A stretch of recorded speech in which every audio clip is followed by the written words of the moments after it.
A blessing as you go into the day. Now go forth in the world in peace.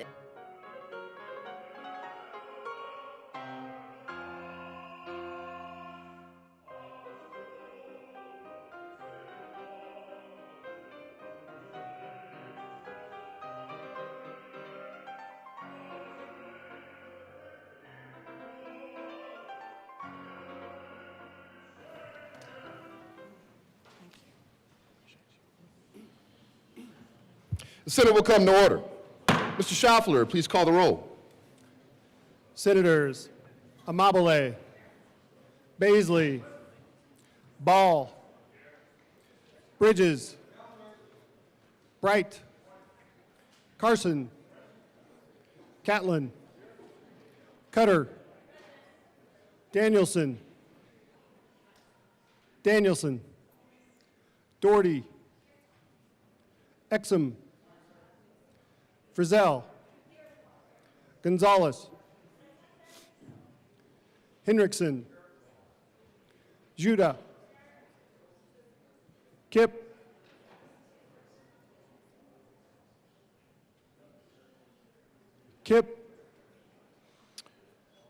Excused. Kirkmeyer, Kolker, Liston, Lundeen, Marchman, Michelson-Genet, Mullica, Pelton B, Pelton R, Rich, Roberts, Rodriguez, Simpson, Snyder, Sullivan, Wiseman, Winter,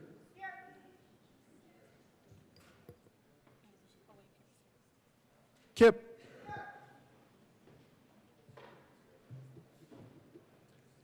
Senate District 17 vacant. Mr. President. Let's do this. The morning roll call is 34 present, 0 absent, 0 excused, and 1 vacant. We have a quorum. Senator Frizzell, would you please lead us in the Pledge of Allegiance? Yes. Thank you, Mr. President. Members, please join me in honoring our flag and saying the Pledge of Allegiance. I pledge allegiance to the flag of the United States of America and to the republic for which it stands, one nation under God, indivisible, With liberty and justice for all. Approval of the journal. Senator Judah. Thank you, Mr. President. I move that the Senate Journal of February 14th, 2025 be approved as corrected by the Secretary. You've heard the motion. All those in favor say aye. Aye. Opposed, no. The ayes have it, and the motion is adopted. Senate Services. Correctly printed, Senate Bill 164, correctly engrossed, Senate Bill 3, 28, 36, 42, and 67, Senate Joint Resolution 7, correctly revised, House Bill 1058. Introduction of resolutions. Mr. Schaffler, please read the title of SR 005. Senate Resolution 005 by Senators Gonzalez and Judah concerning the United States federal government's unjust use of the Alien Enemies Act to indiscriminately target immigrants. Majority Leader Rodriguez. Thank you, Mr. President. I move to lay over Senate Resolution 005 until Wednesday, February 19th, 2025. The motion is to lay over SR 005 to Wednesday, February 19th, 2025. All those in favor say aye. Opposed, no. The ayes have it. SR 005 will lay over until Wednesday, February 19th, 2025. Majority Leader Rodriguez.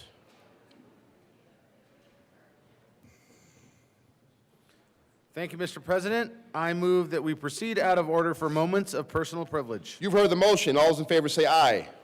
Opposed, no. The ayes have it. The Senate will proceed out of order for moments of personal privilege. Senator Mullica. Thank you, Mr. President. I request a moment of personal privilege. Granted.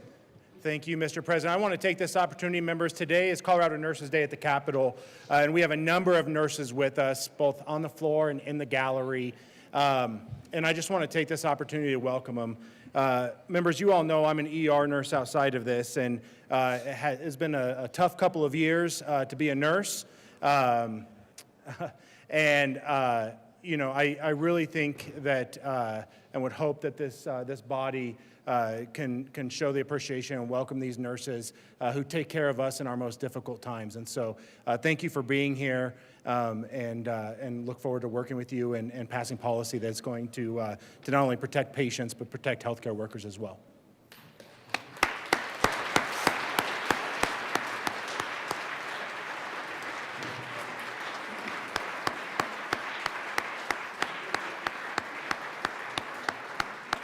Thank you all for joining us today.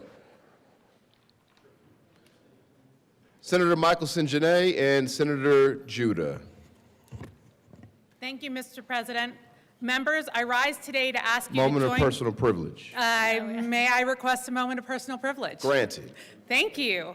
Members, I rise today to ask you to join me in a tribute for the Scientific and Cultural Facilities District. Should I hand it to him? Yeah. Do you want to read the tribute? No, he can't, so... No, we have tribute. Okay.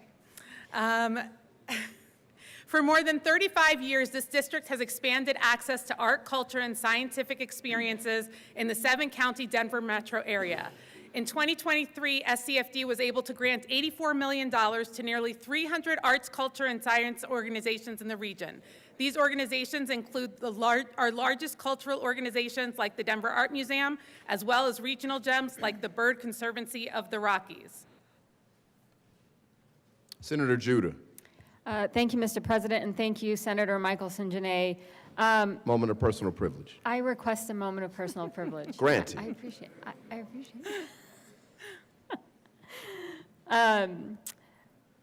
So it's my pleasure to rise with you today to pay tribute to the contributions of SCFD. Arapahoe County has 36 organizations supported by the district, including Opera Colorado, Wings Over the Rockies, and the Museum of Outdoor Arts and Mudra Dance. In addition to enriching our lives, the district has made an incredible contribution to our region's education and economy. With nearly 4 million kids taking part in cultural programming through SCFD-funded organizations, they gain hands-on exposures to art, culture, and science that they may not be able to access through their schools. And in 2022, SCFD and its funded partners generated $2.6 billion total economic activity, nearly 14,000 jobs, and more than $650 million in cultural tourism. It's clear that our thriving cultural sector is critical and crucial to the health of our state. I want to welcome the guests who are on the floor today. Kristen Lang, the SCFD Bear, Deborah Jordy, Michelle Ames, Josh Blanchard, Marcus Harshaw, Tamara Ward, Teresa Valerio Parrott, Patty Salazar, and Suzanne Crawford. Can we please welcome our guests? We don't need to read the rest, right? No. Okay. Thank you all for being here. Welcome to the Senate. Senator Baisley. Thank you, Mr. President. I request a moment of personal privilege. Granted. Thank you, Mr. President. Folks, every now and then we need a hero.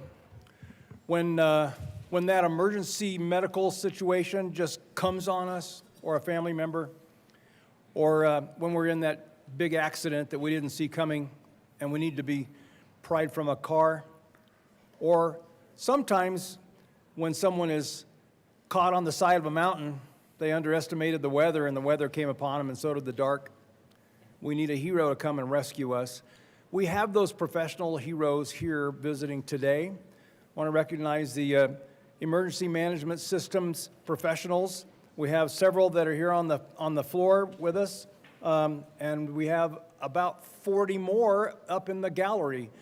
We'd like to recognize them. Before we do, you want to? Well.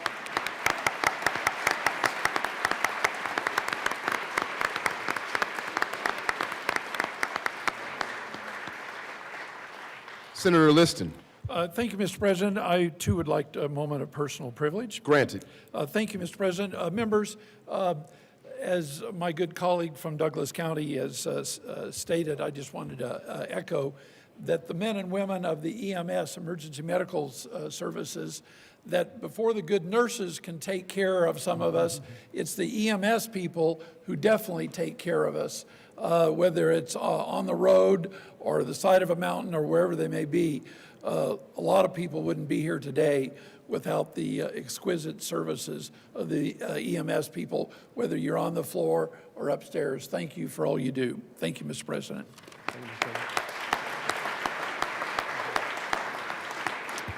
Senator Carson. Mr. President, moment of personal privilege. Granted. Thank you. I, too, would like to recognize the good work of the Scientific and Cultural Facilities District. And just note, in Douglas County, we have many recipients, but in our neighboring county of Jefferson, we have the Foothills Art Center in Golden, which is a recipient. And I want to note that my daughter, Ainsley Carson, is here representing them today. So thank you.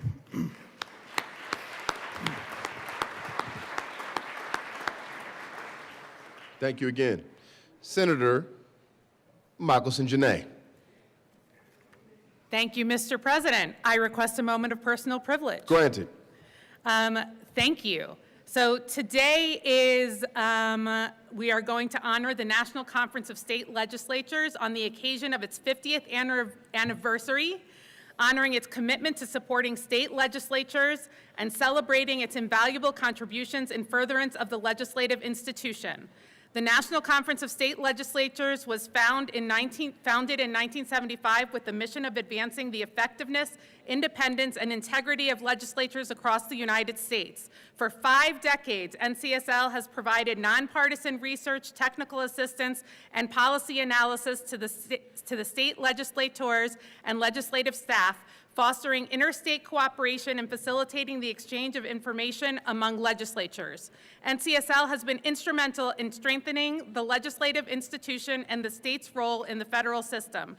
NCSL has hosted numerous national summits, equipping legislators and staff with the knowledge and tools necessary to navigate complex policy challenges and serve their constituents effectively. The state of Colorado has a special and enduring connection to NCSL, proudly serving as the home of its headquarters, 3 national summits, and most recently, the Legislative Staff Management Institute. Colorado legislators and staff have played a significant role in shaping the direction of NCSL, with 24 individuals serving on NCSL's executive committee, former Senate President Fred Anderson and Ted Strickland serving as NCSL presidents, and Senator myself currently serving on NCSL's executive committee. On the request of President James Coleman, Majority Leader Robert Rodriguez, Minority Leader Paul Lundeen, President Pro Tempore Daphne Michelson Janae, and Speaker Julie McCluskey, Majority Leader Monica Duran, and Minority Leader Rose Puglisi. We have guests from NCSL. Please stand.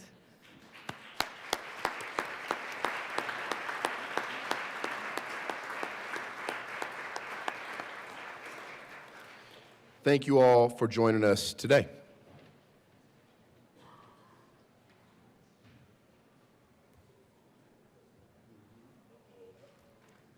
Senator Coleman. Thank you, Madam President. May I please have a moment of personal privilege? Granted.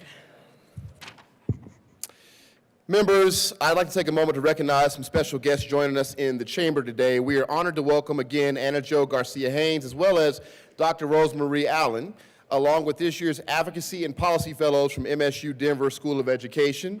These fellows represent the next generation of early childhood education leaders, carrying forward the incredible legacy of Anna Jo Garcia-Haynes, a tireless champion who has transformed early childhood education in Colorado and beyond.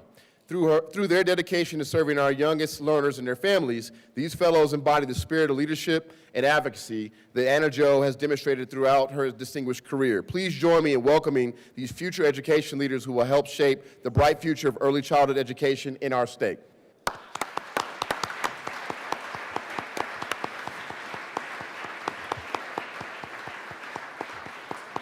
Thank you, Madam President.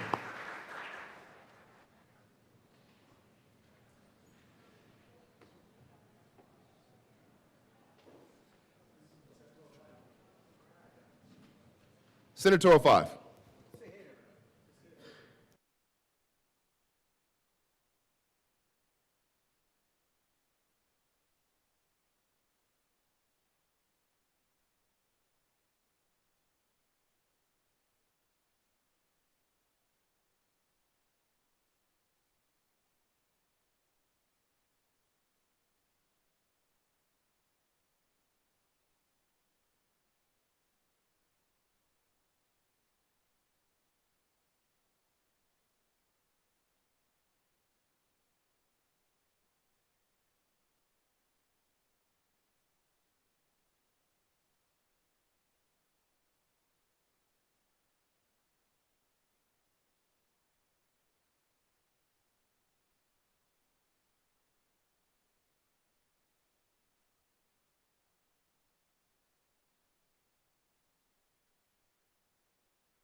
Third reading of bills.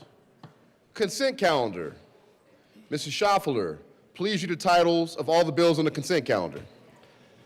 Senate Bill 42 by Senators Cutter and Amabile and Representatives Bradfield and English concerning measures to address Colorado's behavioral health crisis response.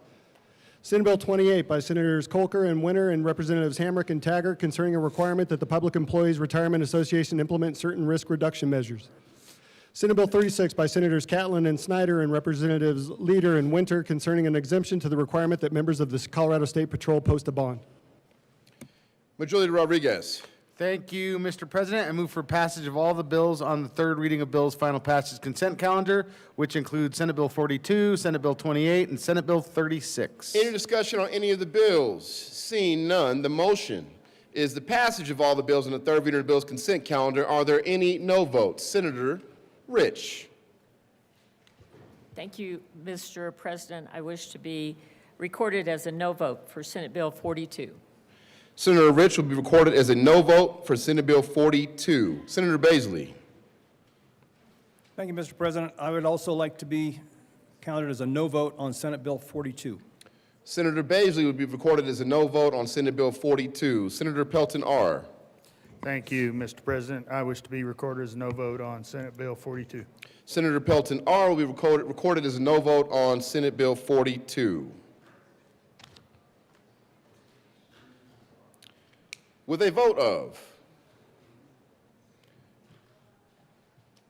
31 ayes, 3 no, 0 absent, 0 excused, and 1 vacant, Senate Bill 42 is passed. Co-sponsors. Senators Bridges, Kipp, Judah, Gonzalez, Ball, Danielson, Michelson Janae, Sullivan, Winter, Snyder, Weissman, Colker, Majority Leader Rodriguez. Please add the president. With a vote of 34 ayes, 0 noes, 0 absent, 0 excused, and 1 vacant, Senate Bill 28 is passed. Co-sponsors. Senators Marchman, Michelson Janae, Judah, Kipp, Cutter,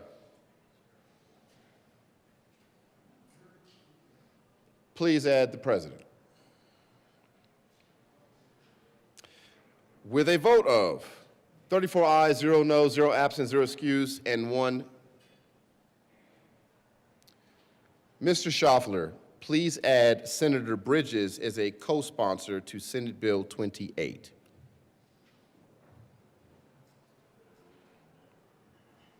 Now with a vote of 34 ayes, 0 noes, 0 absent, 0 excused, and 1 vacant, Senate Bill 36 is passed.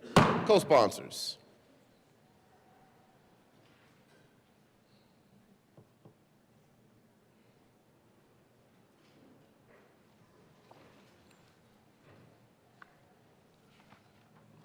Third reading of bills.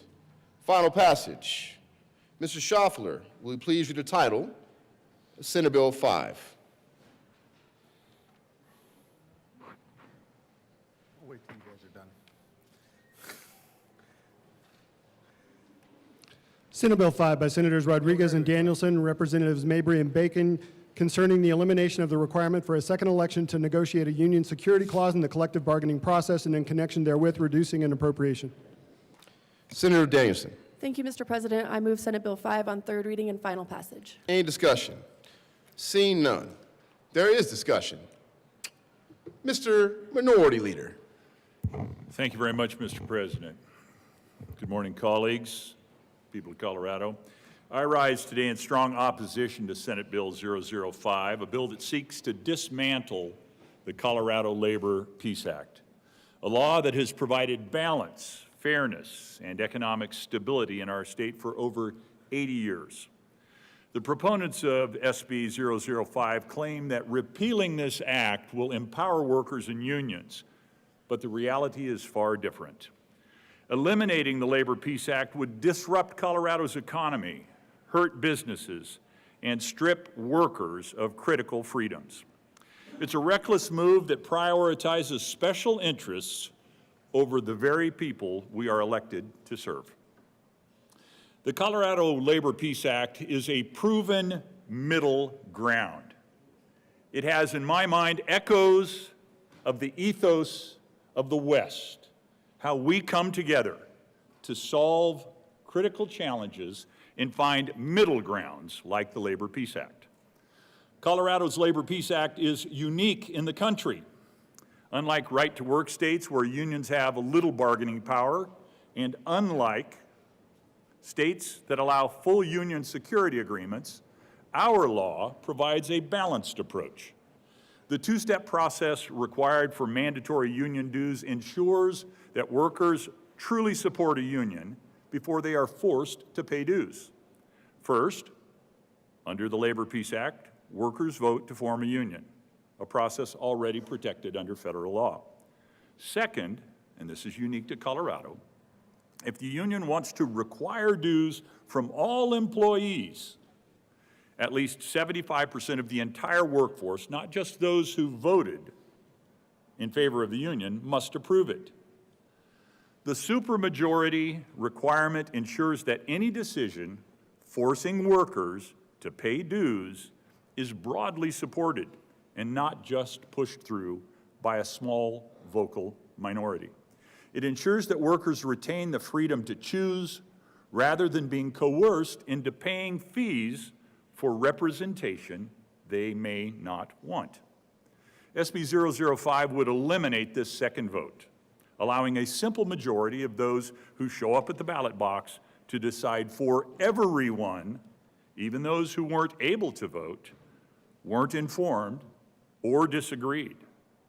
That's not democracy. That's coercion. The devastating impact on Colorado business would fall from Senate Bill 5 and the elimination of the Labor Peace Act. It would send shockwaves through Colorado's small businesses, manufacturers, construction companies, and service industries. With unions gaining unchecked power to force dues and fees upon employees, business costs will rise, leading to both job losses, increased prices, and economic instability. Here's what will happen, as I see it, if SB 5 passes. Increased union demands will drive up labor costs, making Colorado less competitive compared to states with more balanced labor laws. Many of those states are adjacent to us, look like us, have the same sort of beautiful environment that we have, and other things that would attract businesses toward them. Another potential negative impact, small businesses, especially in retail, hospitality, restaurants, construction, will suffer the most, as they often operate on incredibly thin margins and cannot afford sudden spikes in labor costs. Companies will leave Colorado, choosing to invest in states where they have more flexibility in managing the relationship they have with their team, with their workforce, with, in my experience in business, those who were very much like family to me. Job losses will necessarily follow, as higher costs force businesses to cut back on hiring or even close their doors entirely. Colorado has thrived under the Labor Peace Act because it gives employers and employees alike a voice and a choice. Destroying it will tip the scales too far, encouraging or discouraging investment and harming our long-term economic growth. When we're struggling with affordability for the people of Colorado, harming our economic growth is something we just cannot sustain. Workers will lose their freedom of choice should this bill continue to advance.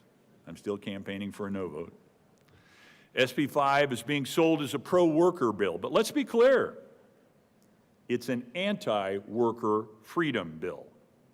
Under current law, workers can choose to join a union, and if enough of them feel strongly about mandatory dues, they can vote for it with a 75% supermajority. By eliminating this safeguard, SB 005 allows a simple majority to impose dues on all employees even those who never wanted to join the union, prefer to negotiate their own wages and benefits, work part-time or seasonally and don't benefit from union membership, disagree with the union's political activities, but will be forced to fund them anyway. The argument is dues would not be required, only maintenance fees, but money's fungible. If you take from me maintenance fees and use dollars to support a political cause I disagree with, you are in fact impeding with my right to a First Amendment expression. This is not freedom. It's forced unionism, and it undermines individual rights in the workplace. Colorado workers deserve fairness, not forced unionism. Let's not be naive about what's happening here. This bill is being pushed by big labor interests that want more power, more money, less accountability. They want the ability to force workers to pay dues knowing full well that many workers would not voluntarily fund them if given the choice. If unions are truly providing value, they shouldn't need to force workers to join and pay dues. Workers would willingly choose to be part of them. SB 5 is not about worker empowerment. It's about union control. Keep the balance. Protect freedom. Reject Senate Bill 5. Colleagues, we must stand up for Colorado's workers, businesses, and economic future. The Colorado Labor Peace Act has served our state well, providing a system that encourages both economic growth and worker representation while protecting individual choice. Repealing it, in my opinion, would be a disaster. I urge you all to vote no on SB 005, not just for the business owners who keep our economy running, not just for the workers who deserve real freedom in the workplace, but for the continued prosperity and the protection of the ethos, the ethic that we have in Colorado of coming together, left and right, labor and management. Vote no on SB 5. Thank you, Mr. President. Senator Baisley. Madam President. Thank you, Madam President. Just a couple of quick remarks, just to remind ourselves of our oath to uphold the Constitution and support the Constitution of the United States. First Amendment to that Constitution declares that we have the right of association. It is every union member's right to associate with their union, to associate with their fellow union members. On the other side of that coin, it is also the right of every other fellow employee to dissociate or to not associate with that same union. That is a constitutionally protected right, and we ought to be supporting that. So therefore, we need to be voting no on Senate Bill 005 in support of our oath of office. Thank you, Madam President. Senator Rich.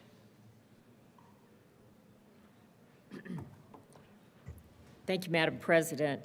And I certainly agree with both colleagues from Monument and also Woodland Park. Additionally, this bill seeks to amend a critical statutory definition of unfair labor practices. According to Section 2 of the bill, a union recognition agreement covering the specific cohort of workplace employees rather than the entire workforce would be considered an unfair labor practice. In principle, this language could justify compulsory union membership for unwilling employees representing a significant attack on individual worker freedom. It must be noted that under Senate Bill 21-087, agriculture workers are now permitted to join and collectively bargain with labor unions following a notification of the Labor Peace Act. Senate Bill 005 does not provide a labor exemption for agriculture workers, creating the opportunity for increased union activity within the industry. Most alarmingly, the relaxation of labor organizing standards will certainly injure the vitality of existing Colorado businesses while also deterring future economic investment within the state. According to the National Bureau of Economic Research, businesses have been known to experience 10% to 14% in negative returns following the recognition of an employee union. This malaise rises from 25% to 40% when unions win a sizable election margin. If the second election requirement of the Labor Peace Act is repealed, a proliferation of labor organizing efforts may threaten to derail the current economic trajectory of the state, weakening Colorado businesses and deferring future commercial investments. I ask for a no vote on this bill. Senator Frizzell. Good morning, Madam Chair. I'm sorry, Madam President. It's all good. Good morning, Madam President. My apologies. All right. What's going on here? Y'all just can't keep doing this to me. Senator Frizzell. Senator Frizzell, please. Thank you, Mr. President. Just about 6 weeks ago, we were over in the lower chamber and listened to the governor of Colorado extol to us the free state of Colorado. The free state of Colorado. This bill does nothing more than put handcuffs on workers and businesses alike.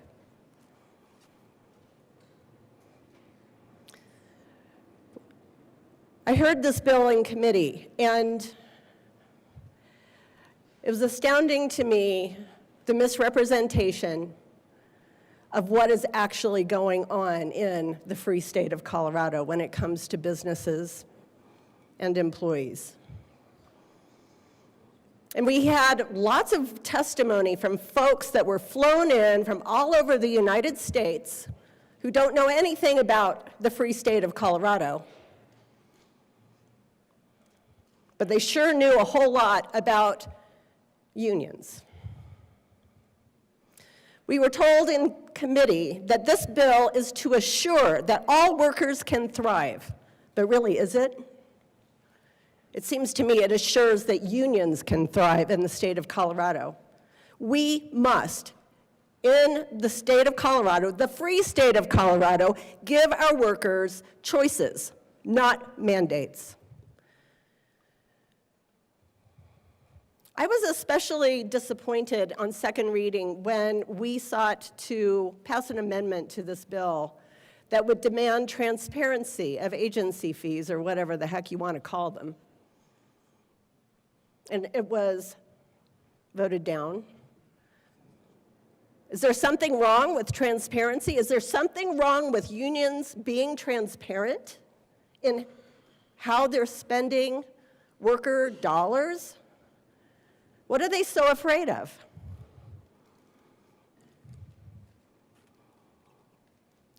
This bill creates a scenario where workers are compelled to provide financial support to unions.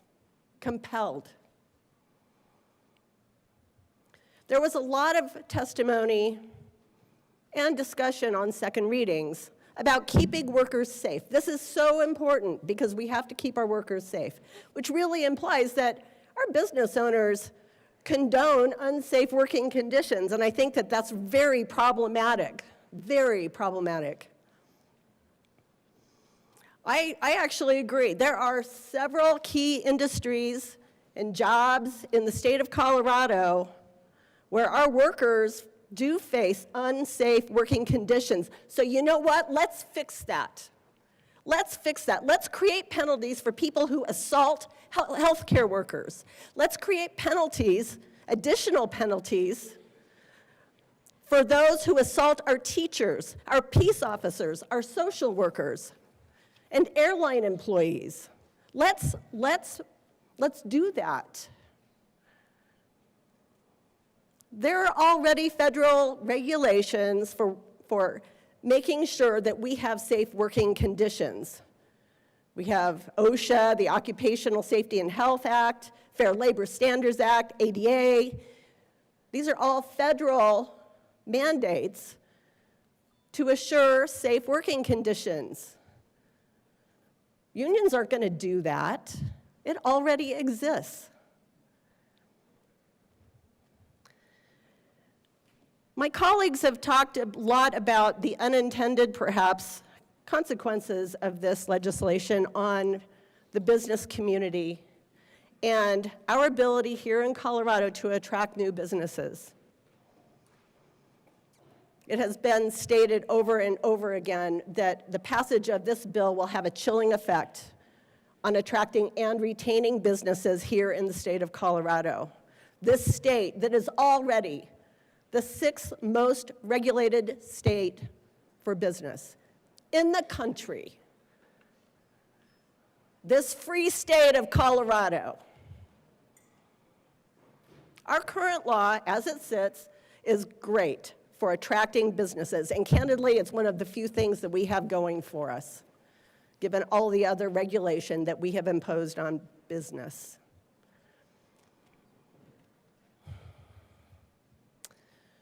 It is not like employees cannot unionize today. They can. They can. This bill is not necessary, and you know what? We need to keep Colorado competitive. I worry a lot about unintended consequences. I think just over the weekend, I read a lot about the Colorado Restaurant Association's letter to the mayor of the city and county of Denver. It was pretty interesting.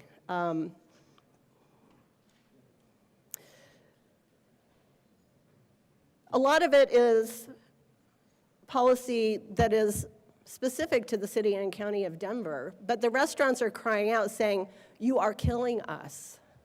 We cannot continue to exist in this environment. Our employees feel unsafe, our customers feel unsafe, and they're not coming to the city and county of Denver. We have no margins. And so they're closing. We've talked about this too. More restaurants closed in the city and county of Denver over the last year than actually opened. That's not a great trend. I mean, I'm not an economic genius or anything, but I don't think you have to be. This bill is not necessary. We have a system that works, and it works well. It keeps Colorado competitive and affordable-ish. I stand here asking for your no vote on this legislation. Thank you very much for your attention. Senator Kirkmeyer. Thank you, Mr. President, and good morning. Good morning.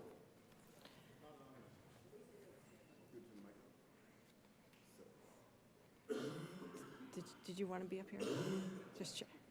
Just checking. Thank you again, Mr. President. As we've already heard, this bill seeks to eliminate more than 81 years of labor organizing precedent. The bill's been in place. The law, it's the Peace Act, for goodness sakes. It's been in place 81 years. I'm just trying to figure out why now. Because here's the deal. We know that between 1977 and 2024, nearly 70% of second elections were successful for 553 unions within the state of Colorado. In 2024 alone, 80%, 4 out of 5 unions, second elections were successful. So why now? I'm pretty sure we all just saw the poll that came out that said the people in the state of Colorado are more concerned about their pocketbook over politics. So why now? You know, we requested an amendment had an amendment on the floor that would have allowed for workplace employees to formally refuse membership within a union following the conclusion of a successful first election. And then following a refusal of membership, a non-union employee should be exempted from the payment of union membership dues, as well as agency fees, or fair charge fees, or maintenance fees, or whatever we call them. That amendment failed. That amendment was in a section of law called Rights of the Employees, that if they chose to refrain from collective bargaining activities, that they should be able to be exempt from the payment of union membership dues and any other form of payment. Answer was no. The amendment failed. It's been estimated in some cases that overall agency fees have been estimated to cost non-union employees about 2% of their annual wages. So again, my salary is $47,000 a year. That would be $940. For people whose salaries are $60,000 a year, that's $1,200, another $100 a month, going to something that they didn't vote for and they don't want to be part of and they don't want to be represented by. So we asked to have them excluded. No. Here's the other thing. It's 2% estimated, unless, of course, you're in the State Employees Union. Unless you're in the Service Employees International Union, which set, first of all, they tried to set their agency fee at 99.1% of full membership dues. Now, does that sound right? I mean, seriously. They get to be exempt out, but hey, not of agency fees or fair charges or maintenance fees. So they set that fee at 99.1% of the dues. That's pretty darn disingenuous. And then they came back after non-union employees objected to the exorbitant fee, and they reduced it to 56.35%. So we had an amendment that said, you know what? The union should have to have a financial report. They should have to give financial information as to why they need that much money for the agency fee. A detailed financial report that justifies the union membership dues and any other form of payment for the exclusive representative, including agency fees or fair charge fees assessed to the employee or employees who refuse representation. A detailed financial report justifying that fee. There was actually more concern for the union than there was for the workers, for the employees. We were told it's unnecessary burden for the unions, and this amendment just goes too far. I mean, why should anyone expect to get a detailed financial report justifying the fee they're being charged? The answer was no. Somehow that's just too hard for a union to put together. I mean, how'd they come up with the fee in the first place? Winging a prayer? I mean, how'd they come up with the union fee in the first place?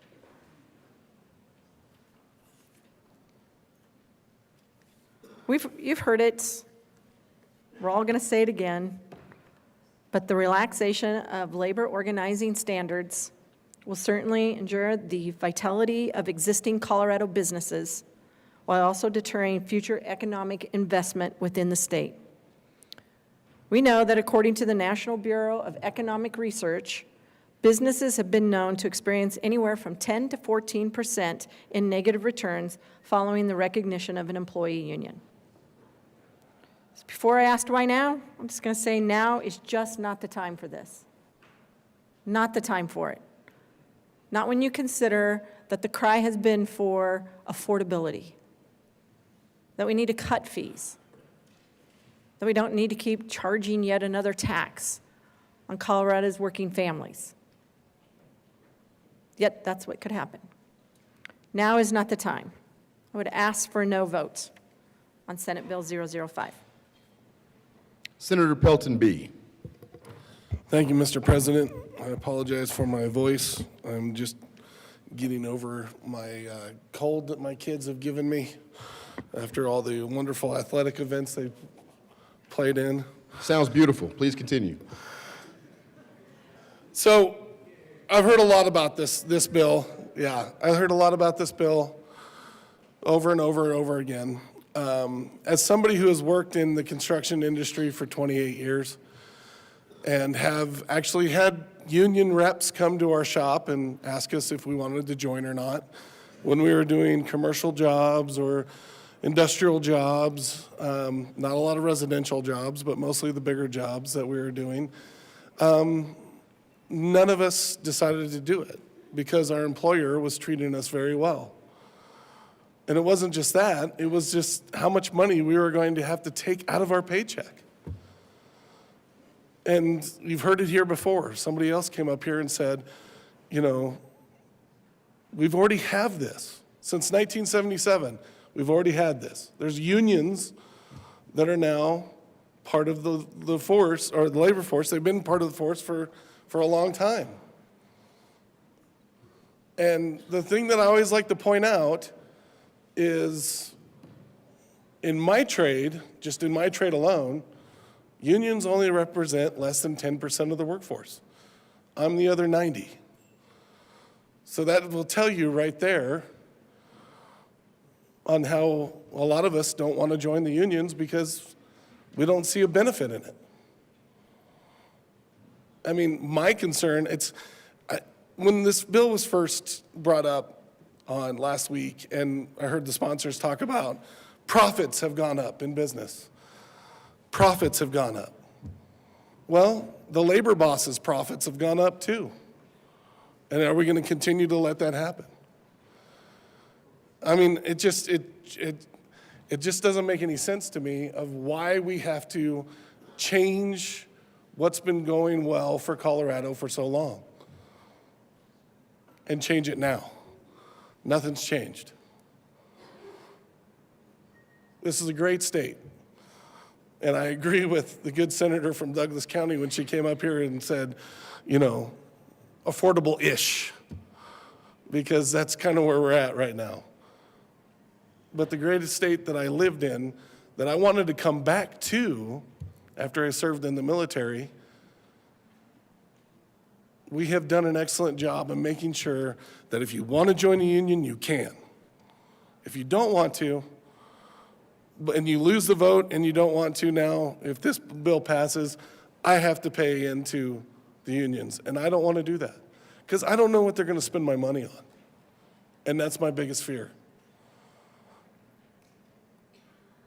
So I rise and say, please vote no on this bill. What Colorado's done for so long has been good, and we don't need to change it now. Senator Pelton R. Thank you, Mr. President. I come at this bill from a rural perspective. You know, we see a lot of bills in this building that kind of widen that rural-urban divide. This is one of them. My district is made up of small businesses. We have some businesses that are big corporations that are across many different locations, say our John Deere dealers and that sort of thing. It will cost that business more money to do business, which they have a hard time passing on because they serve farmers who operate in a wholesale business.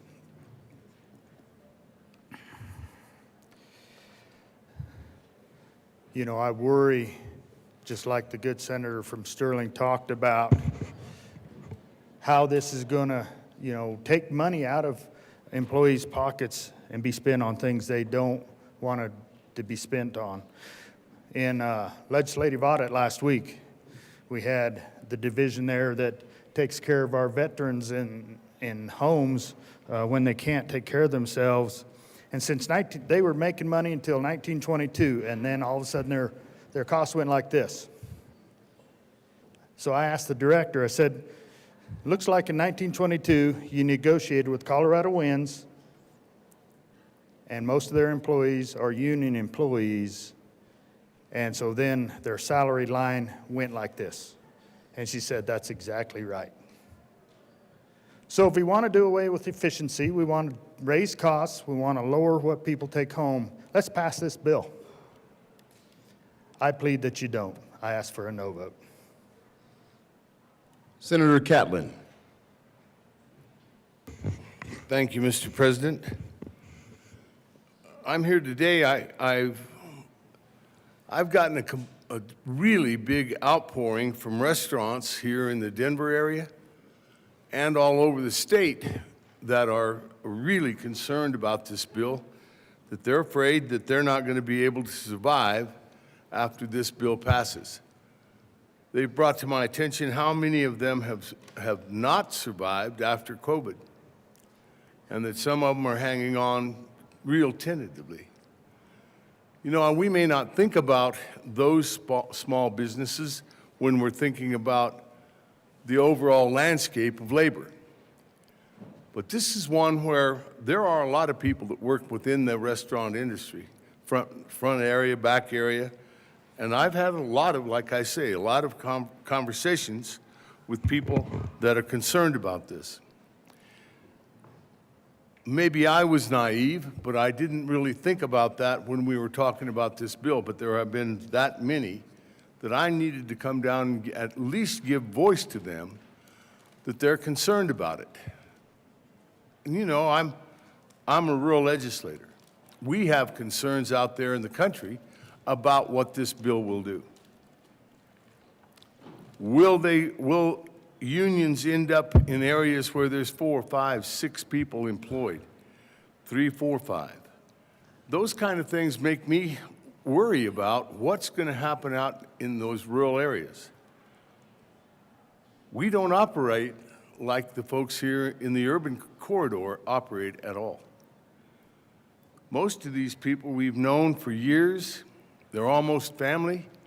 When they do get hired on, and by the time they've been hired on and been around for a while, they are family, more than less. They're the kind of people that we want to take care of because they're our help. They help us do all of these things. Even out here in agriculture, unionized labor in agriculture would not be something that would be very pretty. We don't operate like a factory. We don't clock in, we don't clock out. You've heard about that under that ag labor bill. But when the union starts being the one that starts negotiating how you're going to harvest or how you're going to plant, most of those folks don't even know which end of the shovel does the work. So we have to be careful about some of these things that may sound good in the urban area, but end up complicating the agricultural community and the rural communities something fierce. But then again, I've been living in the land of unintended consequences for a long time. And I've seen that happen. This is one of those bills, please. Think about some of the folks that you may not represent or that you have not talked to about how they feel about Senate Bill 005. Please vote no. Senator, Mr. Majority Leader. Thank you, Mr. President. Colleagues, I thought I was going to have a lot of words after the majority leader spoke, and my page got a lot longer. So I want to thank you for your comments. Just want to respond to some of the things that I wrote down as we were going through. The 80-year balance was from a pre-World War II time. It was after 20 years after the Ludlow Massacre, where the government stood up against workers who were being mistreated. It hurts economies, worker freedoms, and a proven middle ground. Well, colleagues on both sides of the aisle, the middle ground, I think, on this policy is tilted not towards the workers. And that's what this bill's speaking to go to. We talk about a free state and deregulation. Well, that's what this bill does. It takes government out of a negotiation between the businesses and their employees, and it doesn't insert us in there. So, you know, I agree with what the governor said, and this is that bill. Votes to start a union, it's a simple majority. We're the only state in the nation that has it. It's not devastating any economies. And we talk about the second election at 75%. Well, they don't talk about how long that could take. I don't know if many of you know, but the president's currently removed, and there's a lawsuit for the chair of the National Labor Board, which there's a lawsuit about. So there's another step that would be a pause. And if many of you watch elections around the nation, it's not too hard for corporations to break up unions. It's not like they're starting. To my good colleague from Northern Peltonia, who talks about 10%, well, Colorado's only at 5% and 90%. So that proves to you that not everybody has to join a union. The ag worker threshold is higher than the threshold we have in this election, if many of you don't know. And since my bill sponsor passed the ag worker bill, there has only been one organization that has been unionized under ag workers, and that's a marijuana grow facility, which many of my ag workers would say that is not ag. So there is no major downfall of people coming in and taking over your workplace. I also heard 10% decrease in company profits. Well, we had fiscal people tell us that that was a 10% increase for wages for workers. Again, the transparencies for non-union dues and dues. Dues are optional for anybody who works part of there. They don't have to pay that, which is the money that will go to the political outgiving. No worker has to do that in the workplace. The maintenance fees are purely for defenses that are federally regulated, that they have to protect all workers in the workplace. And they do have highly stringent reporting requirements. This is why we didn't need an amendment to do that anyway. It's interesting that we talk about how we're increasing fees and things on workers. It'll be interesting when we see bills on junk fees, how we don't want to hurt corporations. The work points are always, it will be interesting. The restaurants, we're always looking at the workers to take it away. We're not talking about the rents or the rise in foods or taking away the ability for parking and all them. It's the backs of the workers that we're willing to take that money from. And as I said in the seconds, a lot of these comments will be bills coming, and it'll be interesting to see where my colleagues across the aisle are.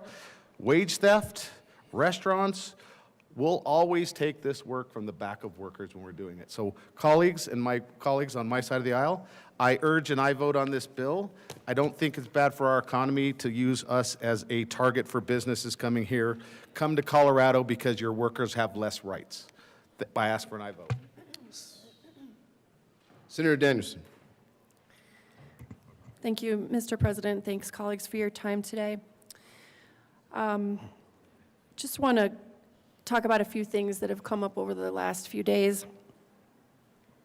Senate Bill 5 simply removes this second election. So again, if folks need a little reminder, there's a federally required first election for workers who wish and want to unionize. They need to reach a basic 50% threshold, and then they can begin the work to implement that decision. The workers choosing to go forward, unionizing themselves. The workers standing up and saying, we believe this is what's best for us. Colorado is the only state in the union that has this second required election. It's unnecessary, it's unprecedented, it's unique to this state, and it requires a 75% threshold to reach that election, to reach that decision that they already made the first time. So my colleague is right. This is a really unique way of the government of the state of Colorado pressing its heavy hand on this decision-making process, on the ability for these workers to decide for themselves what they think is what's best for them. This bill just removes that second election, which was put in place 81 years ago as a union busing tactic. I mean, that's what it was for. There's no defensible reason for this second election except to make it harder for workers to unionize. And my colleague is right. That really is a one-sided benefit. It isn't just labor unions who are supporting Senate Bill 5. I wouldn't need to do this, but it's been kind of skewed that way. In addition to labor groups, this is a bill that's supported by our communities across the state in every single Senate district. Whether it's voting rights in New Era, Colorado, or Sierra Club Conservation, Colorado, they understand the impact that environmental justice has on the climate. Together Colorado, Coloradans for the Common Good, the religious groups across the state are also in favor of this. workers, service providers like Centro de los Trabajadores and others, Young Invincibles, Progress Now, Colorado, reproductive justice organizations like Cobalt and Color are also in favor of this because they understand the economic benefits of unionizing, and they don't think the state of Colorado should insert themselves in this way, economic benefits that trickle down to social justice. The NAACP, the Colorado Fiscal Institute, the NRDC, another environmental group. The list goes on and on and on because this is a policy that our communities across the state recognize as critical to the viability of our economy and to the well-being of the families who live here. But yes, it is also supported by labor. I think I also need to remind folks who are listening what that means. The labor movement is a movement of workers. So when we say that labor supports this bill and is a proponent of Senate Bill 5, I'm proud to stand alongside them because what that means is it's the grocery store workers who maybe most recently demonstrated the power of unity. It's the janitors and the people who make DIA function. It's the bricklayers.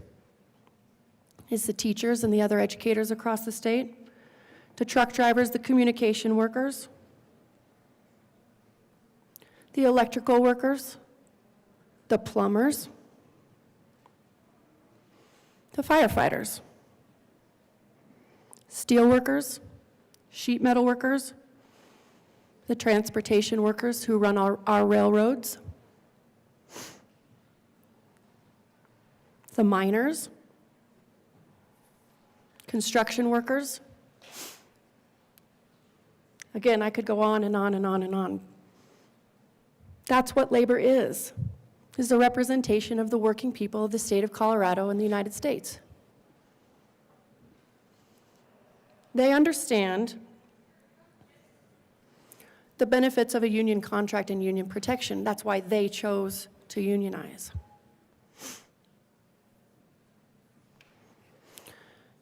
We did hear from witnesses in committee a broad range, a broad spectrum of workers who support Senate Bill 5.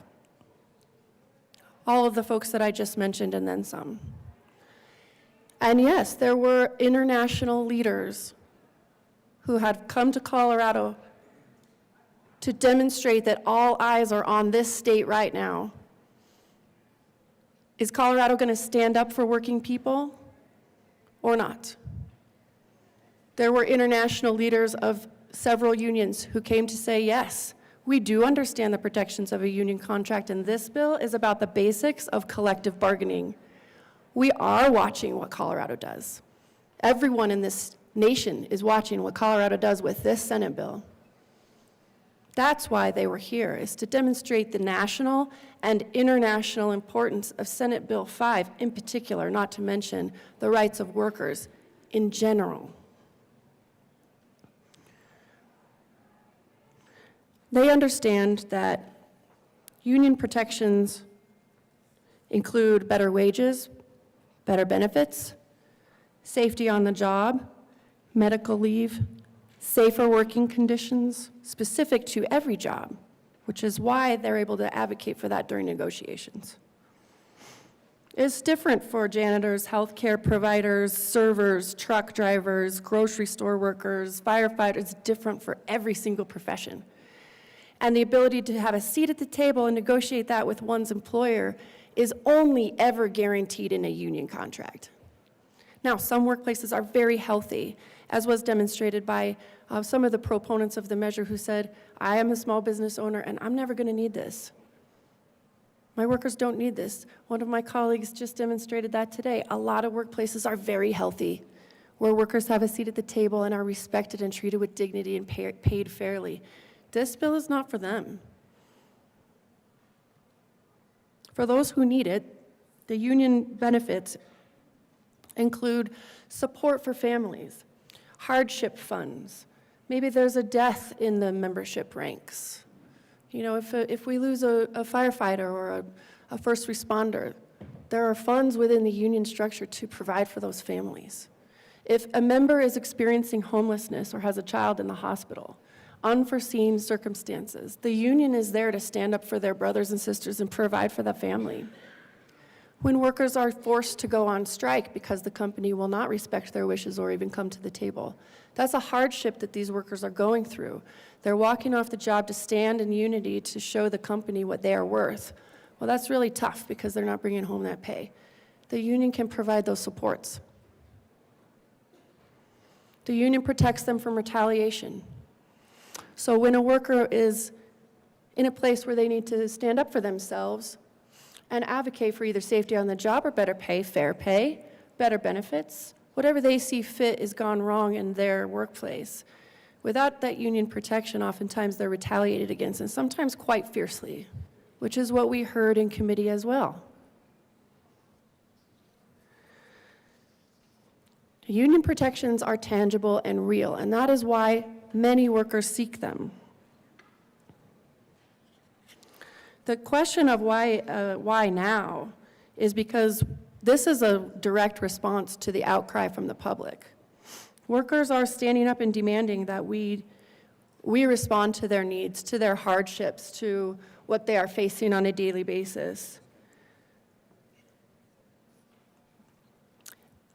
This provision in the Labor Peace Act is not a great grand compromise. The continued prosperity is only being enjoyed by the corporate leaders and business owners and the wealthy. And wealthier get wealthier, the rich get richer, while most of the friends and neighbors I know across the state are really struggling right now. And we in Colorado have the unique opportunity to actually deregulate this piece of our statutes in favor of the workers. Removing the heavy hand of the Colorado state government to let them do what they wish. They have already decided that they want to unionize. We need to remove that huge barrier that prevents them from completing the process. The threat of the second election extends to those folks' safety as well. When they have gone through the trouble of organizing and building support and have gained the support of most of the workers to go through with that election, they're not going to enter into that process knowing that they have to reach that 75% threshold because many times, often, frequently, and what was demonstrated again in committee, is that during this process of consideration of a union forming, if the workers are talking to their colleagues and seeing what's best for them, those workers, supporters, organizers are subject to surveillance, threats, firings, bullying, harassment, and I think the firings is the key piece there. That just extends the length of time that it takes to build towards that second election, and that opening up that kind of behavior towards those employees is preventative. That is why you had the debate. I think another thing that's not unique to this 80-year-old law is this anti-union sentiment, and that's fine. I understand that. I just don't agree with it. I believe that we need to stand up and respond to the workers who are demanding this of us. In a tough time, it shouldn't only be a good thing in Colorado to be a business owner, it should also be the best place to be a worker. I understand that the corporate lobby is opposed to this. We saw that debate play out in the hearing. I understand that that's what they believe is best for their workers. I understand that some business owners believe that that's what's best for their workers. But that's not what the workers are saying. There's a difference. I'm going to stand with the workers, and I sincerely hope that you will too today, and I am grateful for your time and your consideration now in this chaotic time for a lot of workers across this country, more than ever. We need to take a stand and show up for them. Thank you again, and I urge an aye vote on Senate Bill 5. Seeing no further discussion, the motion is the passage of Senate Bill 5. Are there any no votes? Senators, Mr. Minority Leader. Simpson. Frizzell. Catlin. Baisley. Rich. Pelton B. Bright. Kirkmeyer. Carson. Pelton R. Liston.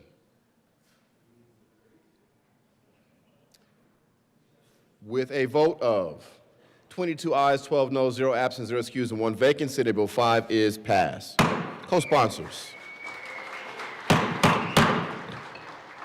Thank you for your joyful noise. We just ask you do it outside of the chamber.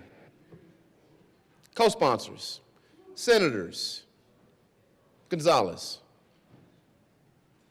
Doherty, Exum, Amabile, Bridges,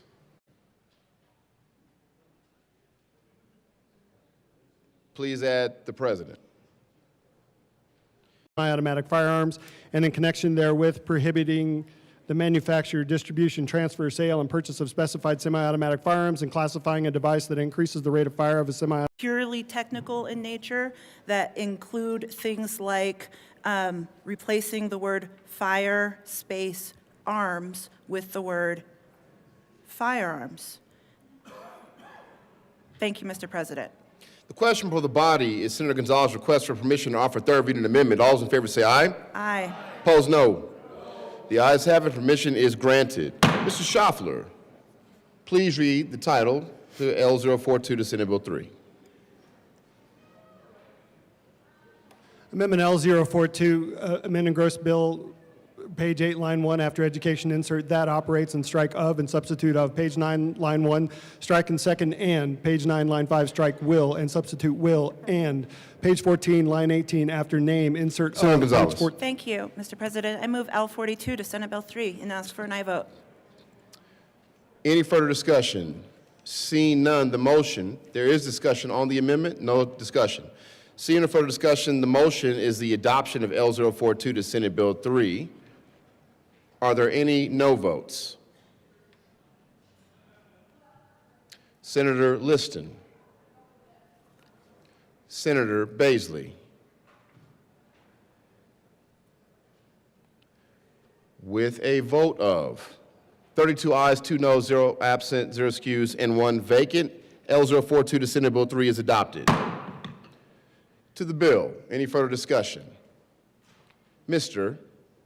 Minority Leader. Thank you very much, Mr. President. Colleagues, we have in the course of considering this bill moved from what I described as a ban over certain types of weapons, firearms. Boy, nobody's ever asked to hear me before. That's unusual. We've moved from a discussion of what I characterized as a ban over certain types of firearms, and we've veered into a conversation about allowing access to those if you're willing to give up your rights. Now, how do I mean that? I mean that in the sense there is a very distinct difference between a privilege and a right. I want to speak to you a little bit about the essential distinction and our legal and philosophical traditions about that difference, the difference between a privilege and a right, and why it matters in the ongoing discussions about personal freedom and governmental authority. In fact, I think it takes a gun bill and makes it an even bigger bill for an even bigger set of considerations. It was challenging enough, as originally characterized, a simple gun ban, and now it is something that I think intrudes upon our rights. Let's take two examples to illustrate this point. The first, the ability to obtain a hunting license, and the second, the right to keep and bear arms for self-defense. While both involve firearms, they are fundamentally different in their legal foundation, their purpose, and the responsibilities they entail. Privileges are granted and regulated by government. A privilege is something granted by the government that you must qualify for. maintain under specific conditions. A hunting license is a perfect example. If you wish to hunt legally, you must apply for a license. If you want to use a firearm, it requires a background check, safety courses, fees. You must also follow government-imposed restrictions, such as the limitations of a season. If you hunt outside the season, you're a poacher. No one wants to be a poacher. You are limited to daily limits of game taken, bag limits that you may have in possession, and you must hunt only within a designated by the government hunting zone.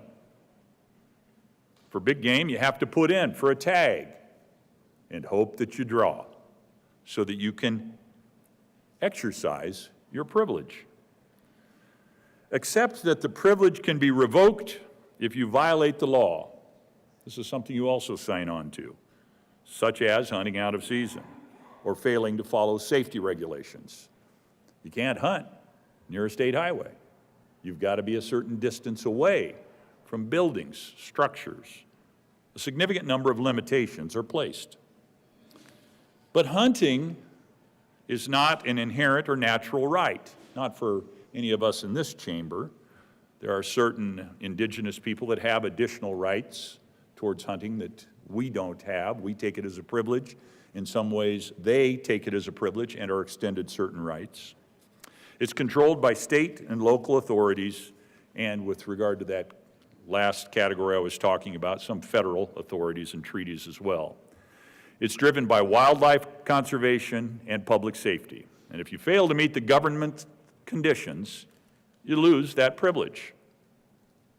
Enough about privileges, which is what this bill requires of you if you want to get at a firearm. You must accept the fact that it's a privilege. Rights are inherent to who you are. For me, the language I use is they're granted by God. Others just see them as part of who they are as a physical being, a human being. And here in America, thankfully, they are protected from government overreach. So the privileges, let's contrast that with the right to keep and bear arms for self-defense. This is not a privilege granted by the government. It's a right inherent to who I am and enshrined in the Second Amendment of the United States Constitution and affirmed by SCOTUS, the United States Supreme Court. The difference is critical. The right's not given by government. It exists inherently. The founders recognized that self-defense is a fundamental, natural right that predates government itself. Government does not issue a license to exercise a right. You don't need permission from a bureaucrat to keep a firearm in your home for your protection. The burden is on the government to justify restrictions, not on you to prove eligibility. While limited regulations exist, such as a background check for purchasing firearms, the government cannot, and this is the key element, arbitrarily deny you a right to self-defense. Most importantly, a right cannot be revoked simply because the government decides it's no longer wanting you to have it. Unlike a hunting license, which is contingent on rules and regulations, your right to self-defense is permanent and protected. Why does this distinction matter? If we allow the government to redefine rights as privileges, then we place our freedoms at the mercy of those in power. Rights, once treated as privileges, can be restricted, taxed, licensed, and ultimately taken away. If the Second Amendment were treated like a hunting license, which I would argue this bill intends to do, we would face arbitrary restrictions, annual fees, and bureaucratic approval processes before being allowed to protect our own lives. That's not what our Constitution permits, and it's not what free people should tolerate. A privilege, like a hunting license, is granted by the government and can be taken away. A right, like keeping and bearing arms for self-defense, is inherent and must be protected from government overreach. The Constitution does not say that a right to bear arms shall be granted. It says it shall not be infringed. That's the language of a right, not a privilege. Argument number one in opposition to Senate Bill number 3. The bill, as characterized now, creates essentially a state registry to buy. You must create a record by applying for education and training that will be held, according to the bill, quoting the bill here, the commission shall establish a firearms training and safety course record fee for a person to be included in the system. I am now on the registry. I now have the privilege, controlled by government, of buying a specified firearm. That's a registry, not one of specifically what I might buy or what I have bought, but it identifies me as one registered for the privilege now of having a firearm. Third argument against. The bill is arbitrary and capricious. It creates a list of firearms that are allowed and a list of firearms that are not. The list of firearms that are not allowed echoes of so many of the firearms I handled as a young man growing up and learned to hunt safely with. And the registry of allowed bills are the sort of weapons that paratroopers and guerrillas in foreign countries are using today. The list of accepted, allowed guns is a list that is the sort of thing paratroopers and guerrillas fighting in foreign countries today use and carry. Not exempted. The Browning BAR Safari, picture everybody, these are the sorts of weapons, firearms, that you are familiar with if you hunt. The Winchester model SXR, and there are many variants of that, not exempted. The Winchester SXR2, again, a number of variants, not exempted. The Browning Bar Safari Tribute High Grade, a beautiful firearm, not exempted. The H&K 940, 2 variants, hunting rifles, not exempted. Mr. Minority Leader, would you like to go into your next 10 minutes? Thank you, Mr. President, I would. Please.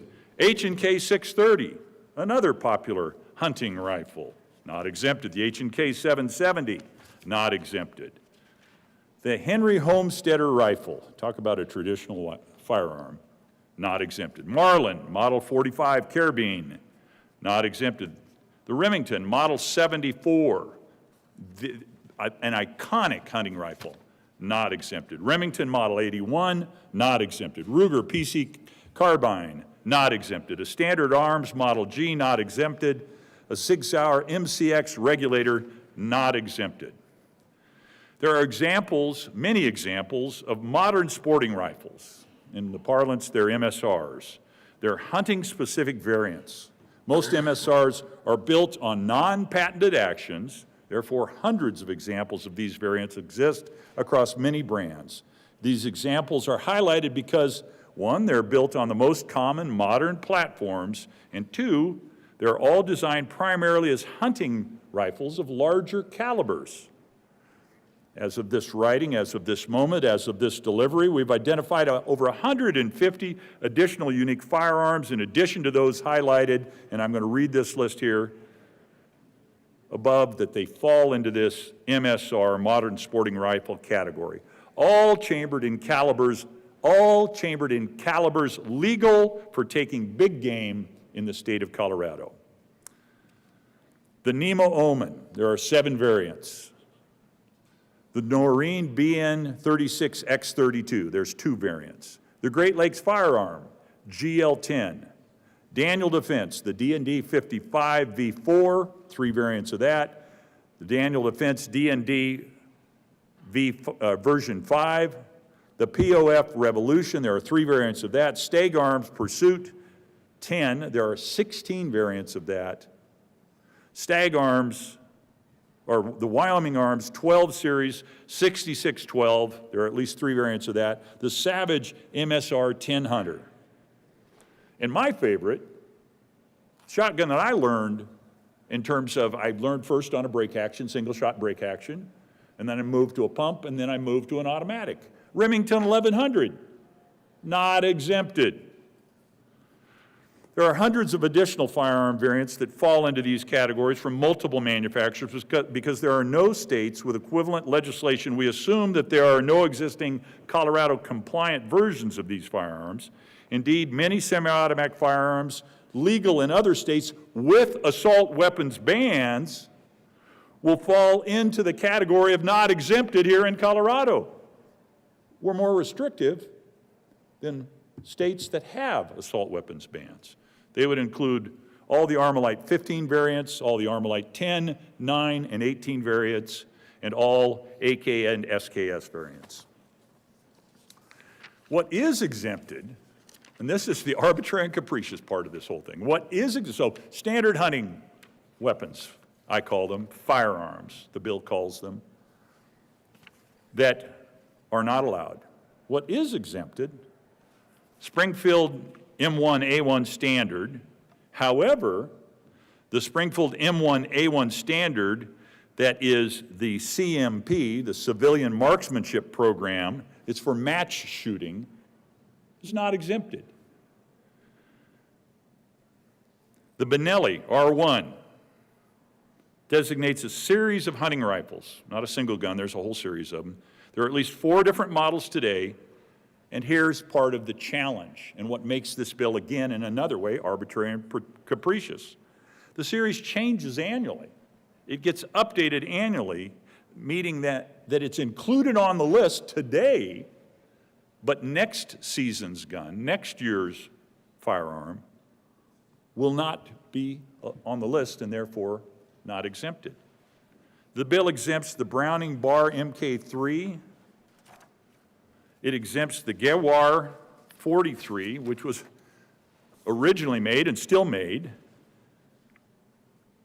in the 792 by 57 Mauser caliber. It's a semi-automatic rifle developed in Germany and widely used. The Hakim rifle is a gas-operated semi-automatic rifle designed by Sweden and produced exclusively for the Swedish Army, exempted. The M1 carbine is exempted, but the standard M1 Garland Wright is not exempted. Both rifles were carried by servicemen in World War II. One's exempted, one's not. And exempted is the FN-49, an auto-loading battle rifle designed by a Belgian small arms designer. It's been adapted and is in use today by militaries in Argentina, Belgium, the Congo, Brazil, Colombia, Egypt, Indonesia, Luxembourg, and Venezuela. So, third argument against the bill, the list of what you can and can't have if you're willing to climb over an educational wall to get at your right to buy is constructed in an arbitrary and capricious way. Colleagues, we debated at length about this. I clearly did not support, did not agree with the bill as originally proposed, and I am concerned that what we've veered into is a bill that intrudes into our rights and our freedoms in a way that moves it beyond a debate about the Second Amendment, and it moves it into a category of the Colorado General Assembly is now writing laws that potentially intrude more broadly into all of our rights, all of our freedoms, by virtue of saying your rights are now a privilege. Please join the registry and take the education required in order to access your right, because according to the Colorado General Assembly, It's actually not a right at all. Senate Bill 3 says it's a privilege. I urge your opposition, colleagues, to Senate Bill 3. Thank you, Mr. President. You're welcome. Senator Pelton B. Thank you, Mr. President. I'm going to expand a little bit on what the minority leader had just said. My frustrations with the original bill was duly noted when we were talking about it and running different amendments and that sort of thing. But I got to thinking over the weekend of the amended bill of how many rights do we exercise by having to take a course, having to take a class? How many rights do I need to, what kind of class or registry do I need to be part of to exercise my freedom of speech? Or to have to assemble, to petition my government? How many classes do I have to take to do that? My favorite, which is the Fourth Amendment, how many classes do I need to take to get on a registry or to be able to exercise my right of illegal search and seizures, to make sure that that doesn't happen to me? What do I need to do for that? Or to self-incriminate, the Fifth Amendment. What classes do I have to take to be able to make sure to know that I can exercise my right, that I could say, I plead the Fifth? What classes do I have to say or take to do that? These are things that we need to ponder when we look at this bill. These are things that we need to really take in consideration of what this bill is saying. That now, in order for you to exercise your right, your God-given right and responsibility to protect yourself and your family. I have 2 daughters, and I have never had so many guns in my house until I had my 2 children, to make sure that I had every opportunity to protect them because of something that could happen if you break into my house or if you break into my car when we're driving and you take my child. I wanted to make sure that I had every opportunity to protect them.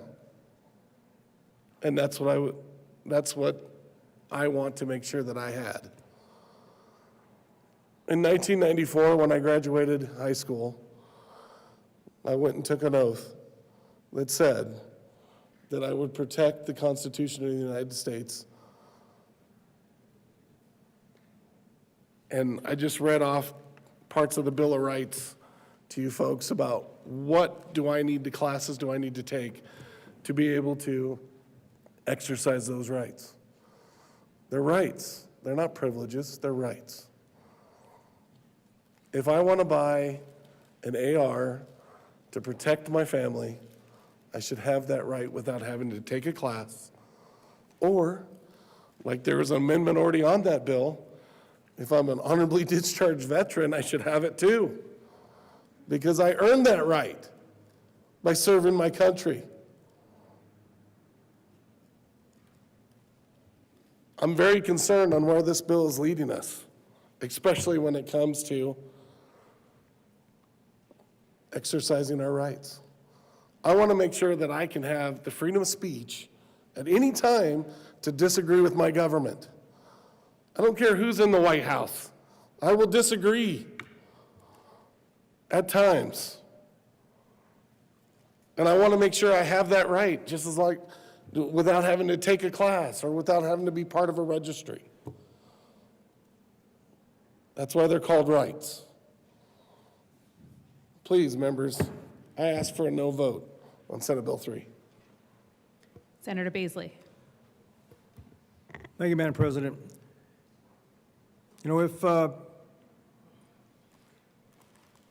if this bill, Senate Bill 003, is signed into law, it would certainly call into question our right to protect our families, to own and keep certain number of weapons, certain classifications and so on of firearms would call that into question and even become a law that we would break if we were to purchase and hold those weapons in our home. You know, we come together to debate and pass laws, pass bills to become laws to address all kinds of things in the state of Colorado, from education, healthcare, and so on. Budgets. But we made the agreement from day one of the Assembly to support the state Constitution and the United States Constitution. So the Constitution of the state of Colorado, to address this one topic that we all swore our oath of office, the right of no person to keep and bear arms in defense of his home, person, or property, or in aid of the civil power when thereto legally summoned, shall be called into question.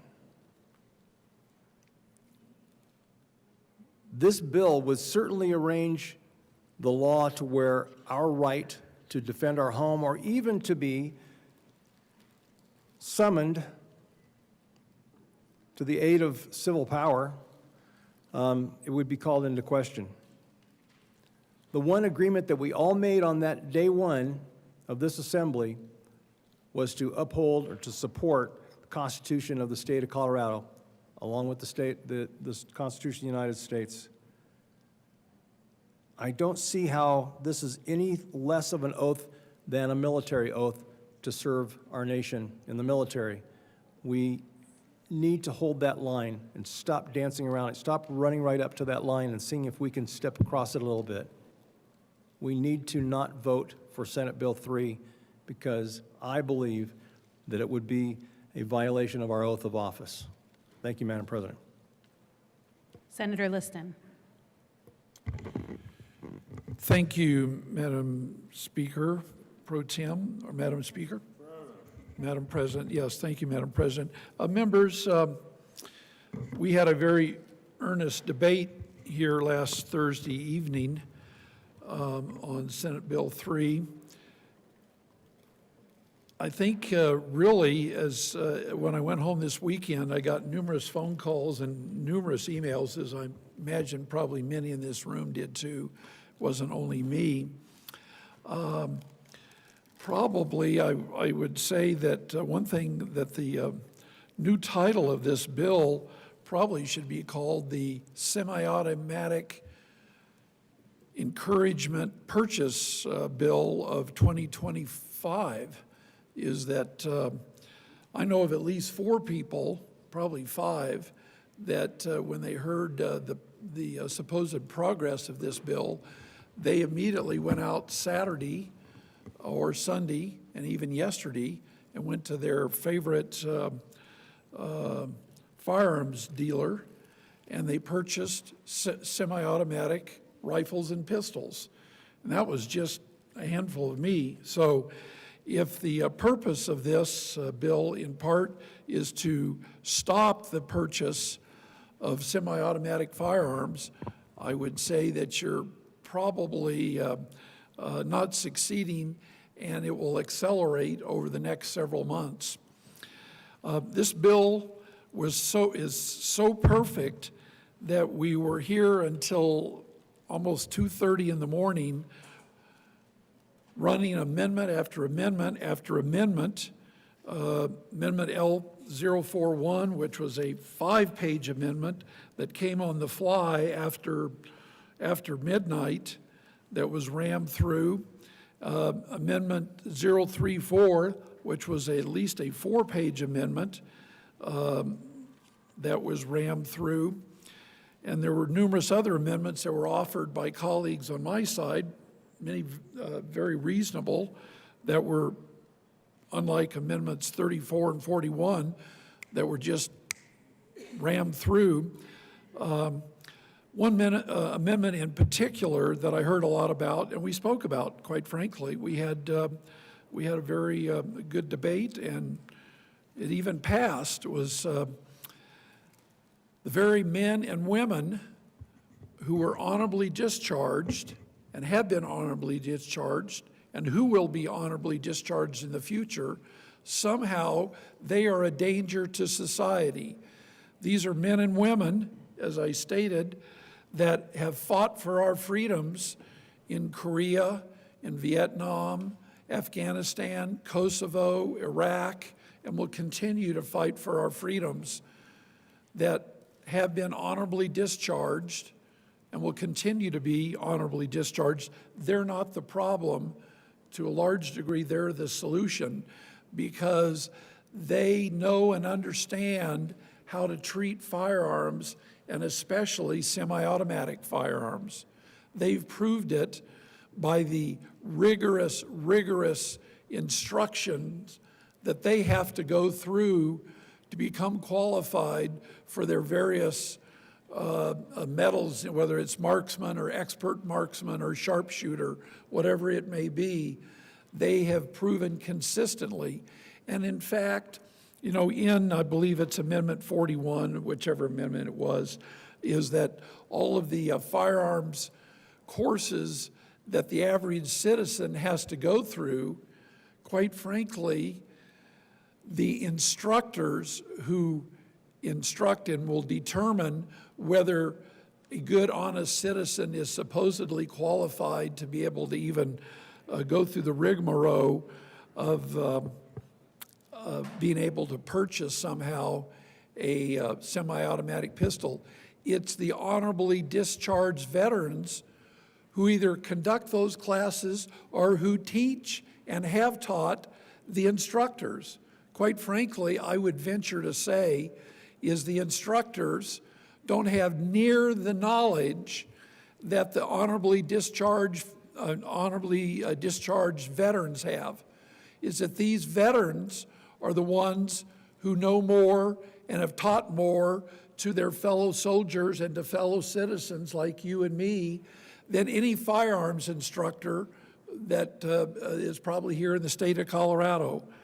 So I found it very, very ironic is that the thousands of veterans that are in each and every one of our districts, and I'm not being hyperbolic about it, it's not just a few, it's not just 10 or 20 or 50. There are thousands of veterans who have followed the law and will continue to follow the law, and yet they don't get an exemption. They are your fathers and your brothers and your sisters, your uncle, your cousins, your nephews, your neighbor. They're good people that are around you each and every day, and somehow they are not worthy of having a true exemption under this piece of legislation. I won't belabor the point about all of the other reasonable amendments that were brought up by my colleagues that were voted down, including my amendment, L010. But I think it's a shame, it's shameful that we do not have enough confidence, especially, it was just barely a week ago, in fact, Thursday night, it was less than a week, that many of us stood here on both sides of the aisle and lauded how great and wonderful our veterans are, and yet Thursday night, we removed them, wouldn't allow them and honor their service, that they should be exempted from being able to purchase a semi-automatic firearm. They are not the problem. They never have been, and they never will be. So for this reason and many more, I urge a no vote on Senate Bill 3. Thank you, members. Senator Carson. Thank you, Madam President. I rise to make clear my opposition to this bill and urge a no vote. This is a further erosion of constitutional rights in our state.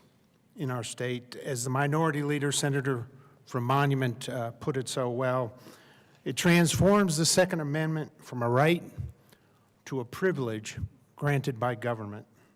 And this clearly runs contrary to our constitutional traditions as a free people. As Benjamin Franklin put it, they that give up essential liberty to obtain temporary safety deserve neither liberty nor safety. I urge a no vote. Senator Peltonar. Thank you, Madam President. I had an extra day in my district this weekend. Everybody did. I went out into my district and I was approached by many constituents very concerned about the current language in this bill. They talked about, now I have to pay to exercise my right. Criminals don't care. They're going to access all the firearms they want. They could care less. They're already breaking the laws. Does not matter. Let's not forget about the amendment that went on in committee. They protected, the other side of the aisle protected this amendment all through the debate to give filmmakers the exemption to promulgate gun violence with the type of guns that they want to do away with, but yet restrict their constituents, law-abiding citizens, from exercising that same right. That's right, I said God-given rights that are enshrined in our U.S. Constitution. With those reasons and many more, I ask for a no vote on 003.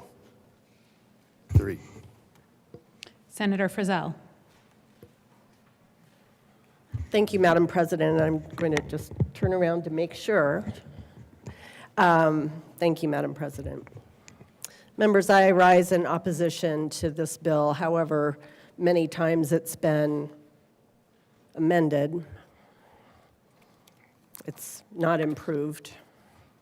I would agree with my minority leader that perhaps it's even gotten worse. This is a slippery slope that we are on of creating permission, requiring permission for our God-given right to self-protection.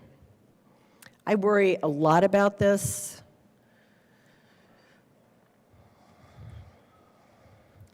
I worry about the requirement of creating a state registry of future purchases. Because what's next? What is next? Are we going to force registration of existing property? So you all can come get it, them? Just last year, from the well during debate on seconds, I brought up that the legislature has passed 23 gun control laws, 20 of them in the last 5 years. And every single time, every single one, there comes with the promise that this is going to make Colorado safer. It's going to keep us safer. There has been exactly zero evidence that I've been able to find that that is a factual statement. So here in Colorado, we have much stricter gun laws. But now we have the Restaurant Association pleading with Denver mayor because the streets are so unsafe here.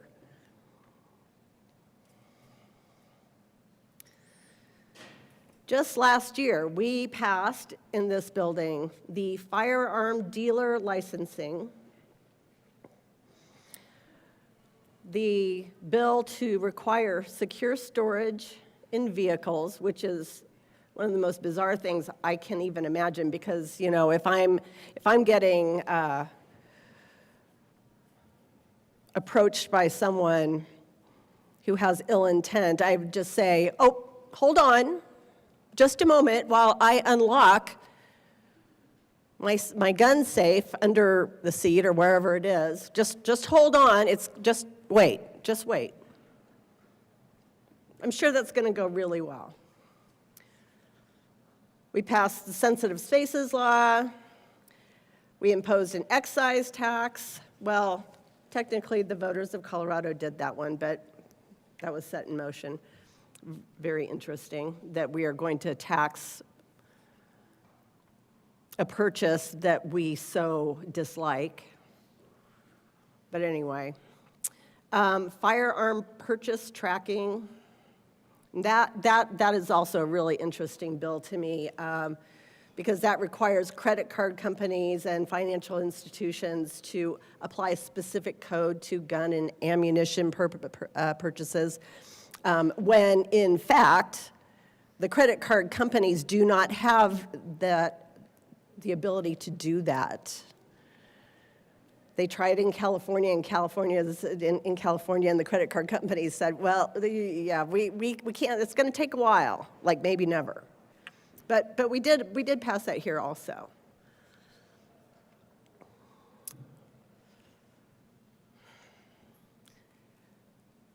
We passed concealed carry permit training, illegal firearm investigations, and this is my, I don't know, I dislike all of these, but the one that I think I dislike is the domestic violence protection orders. That requires firearm relinquishment by people subject to temporary domestic violence protection orders. Senator I don't actually Frizzell. have a huge issue Senator with making... Frizzell. Sir, yes, ma'am. Sorry, can I ask you to stay to the bill? Yes. Getting back to it right now. Thank you very much.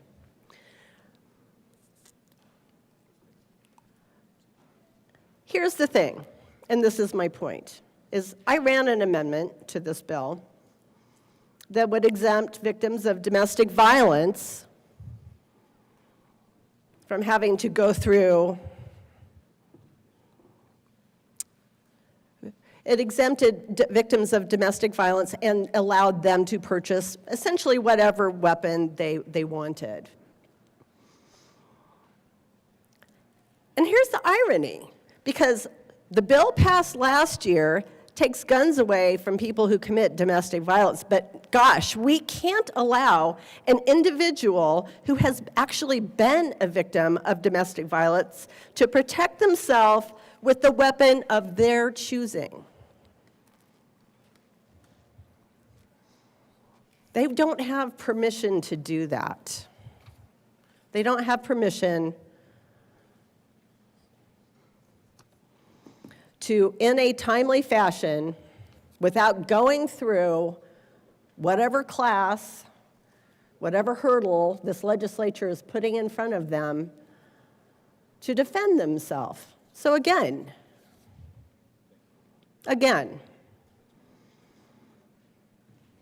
this continued infringement on the part of the Colorado legislature on the Second Amendment rights of citizens here,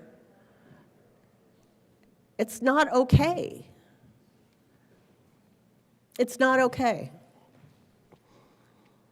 Nobody is made safer.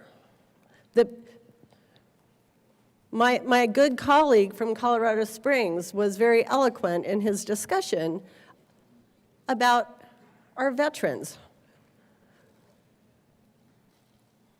who we lauded from the rooftops just a week and a half ago. Because God bless them for what they have done for our country. But oh no, they can't be trusted.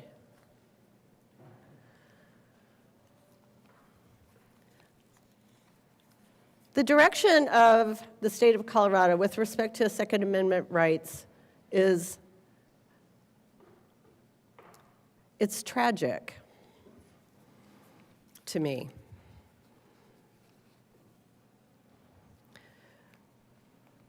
Shall not be infringed really does mean that. It means shall not be infringed. And if we are not going to truly address the real problems, the root causes of these tragic mass shootings, which apparently we're not that interested in, if we're not going to work on making sure that people are connected to their communities, if we're not going to address the real issues around mental illness that are the causes of these mass shootings, we have no recourse. Infringing on the Second Amendment rights of the people of Colorado is not the solution to the problem. It is not the solution. It is not today, and it has not been. So, members, I ask for your contemplation over what we have talked about, both on Thursday and today, and ask for your no vote on this bill. Thank you. Senator Rich. Thank you, Madam President, and of course I rise in opposition to this bill. And to those of you that are listening, and I know that there are quite a few, before September 2025, I urge you to support your gunsmiths, your firearm dealers, your gun shops. Stock up on all the guns that you want and can afford. Stock up on the magazines that you want and can afford. While many in this room support the Second Amendment, you will now be required to pay for that right in this state. And if and when the governor signs this bill, I encourage you to map out the closest Second Amendment friendly state for your magazines or the guns of your choosing. So before September 1, 2025, let there be a run on your guns and your magazines. Senator Catlin.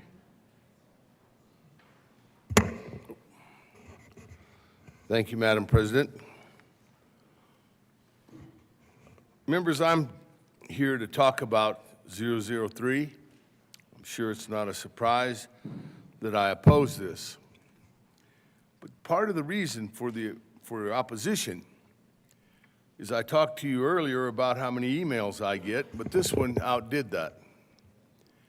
I've had, I don't know, hundreds of emails, I think. So many I didn't answer them all. But the point is, people are really concerned about this. The idea that they have to put their name on a list, that they need more training, people that are qualified hunters, people that are qualified marksmen, people that are qualified to handle firearms. That's part of it. You know, I had a lot of conversations with people about this bill before the amendments came in and before we tried to put amendments on our side. Most of them were saying, you know, look, you can't make it better. And the idea that today we're talking about a bill that converts a right that we hold and have held for generations is now going to end up being a privilege. My folks are not willing to trade a right for privileges. You know, in my district, I've got grandmothers that are carrying pistols with them when they go out to get the mail with their grandkids because they don't know where the wolves are. And that's true. You know, and these are ladies that have been around for a long time. Lived on a ranch, helped build that ranch, and now are enjoying those grandkids, and they're worried about it. So they're carrying a firearm. But they're concerned about, what about my next one? Do I have to go get a permit in order to carry the new one that I'd like to buy? Which brings me to the point of why I'm here this morning. It seems like pistols seem to have been forgotten in regards to this bill. That everything is something that you would see in a movie as far as an AR or all the other weapons that we see portrayed as good, bad, or indifferent. Will these ladies be able to buy a pistol, even if it has a removable magazine? You know, those are the kind of questions that I'm getting, and I'm not positive in reading the bill where to answer them. When citizens have those kind of questions, we should stop and re-look at what we're doing. Either let's be very clear, or let's change it. The list of guns that are approved doesn't really address that. So people are now asking me, are they on the list or are they off of the list? You know, and by reading the bill, I really can't tell them that much, other than just assume that it's not on the list. You know, even as just a regular citizen, I got my hunter safety card when I was in the 7th grade.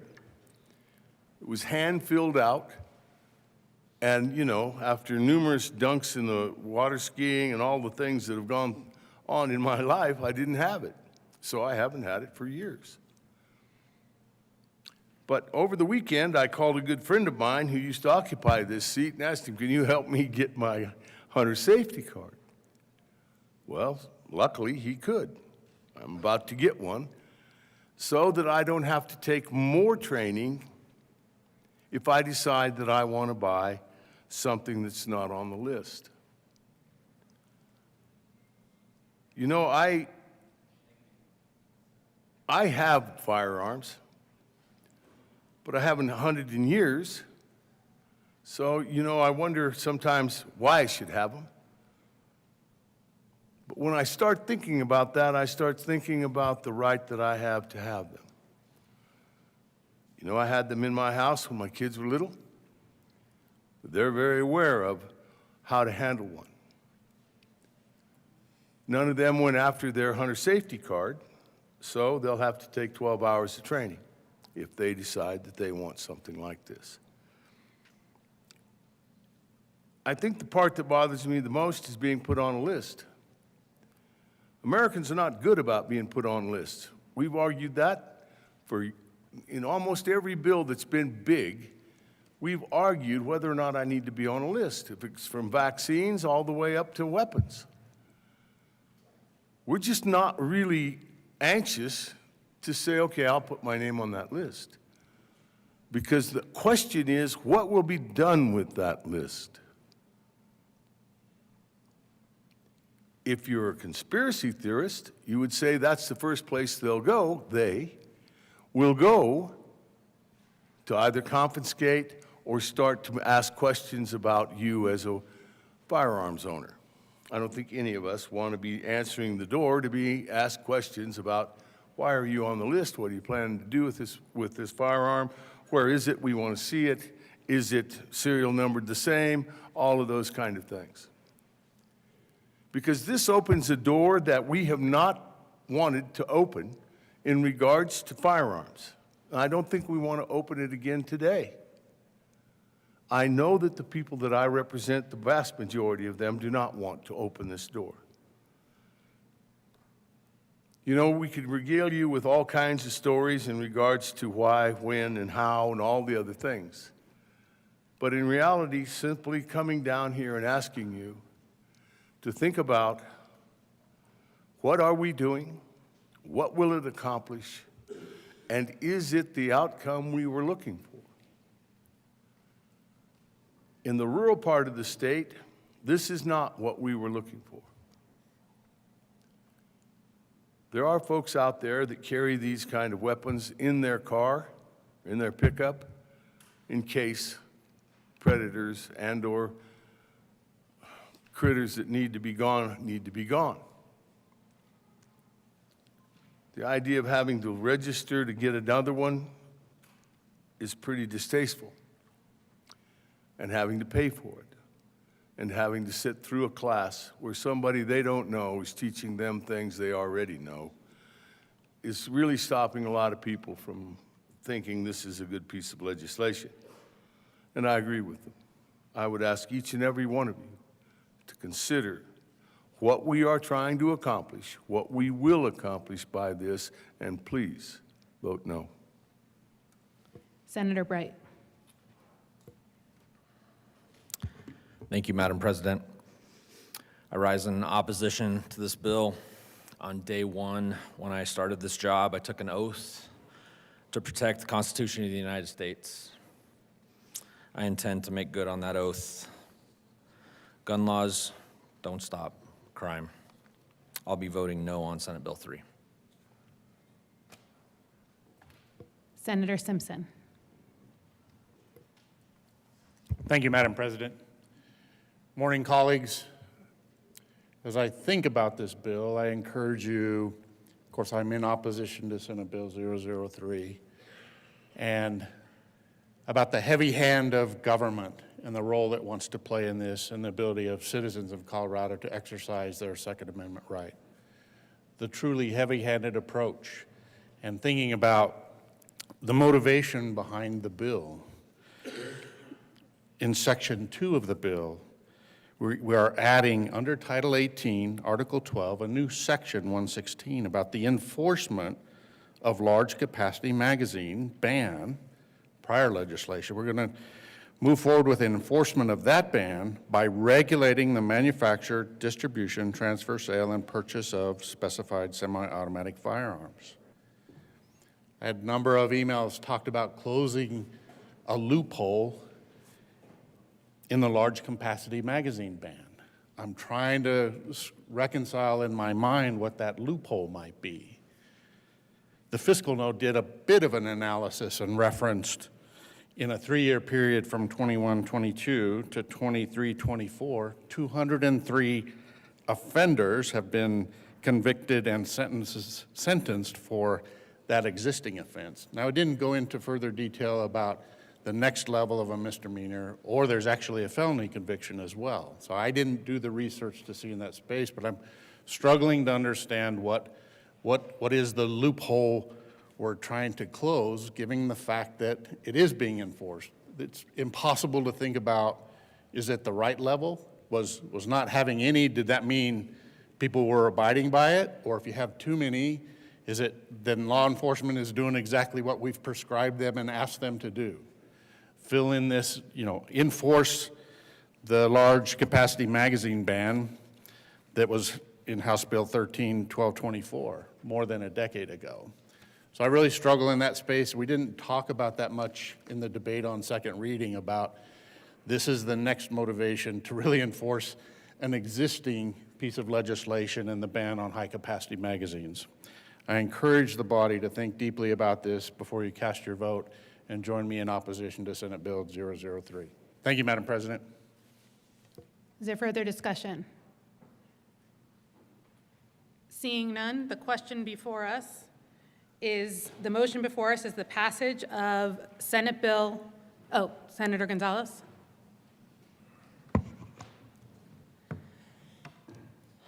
Thank you, Madam President.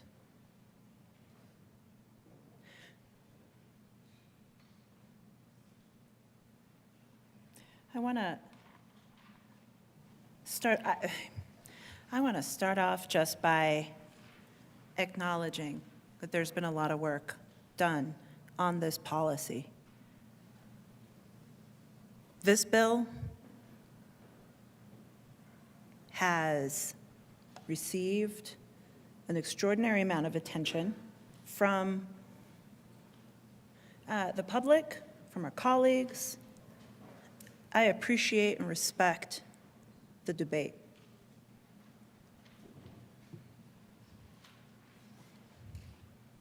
I don't appreciate statements from the well encouraging people to break the law, but that's just me. the end of the day, when we look at incidents of harm in our state, overwhelmingly, the causes of that harm are firearms. So it surprises me to see the strength of opposition to increased safety training.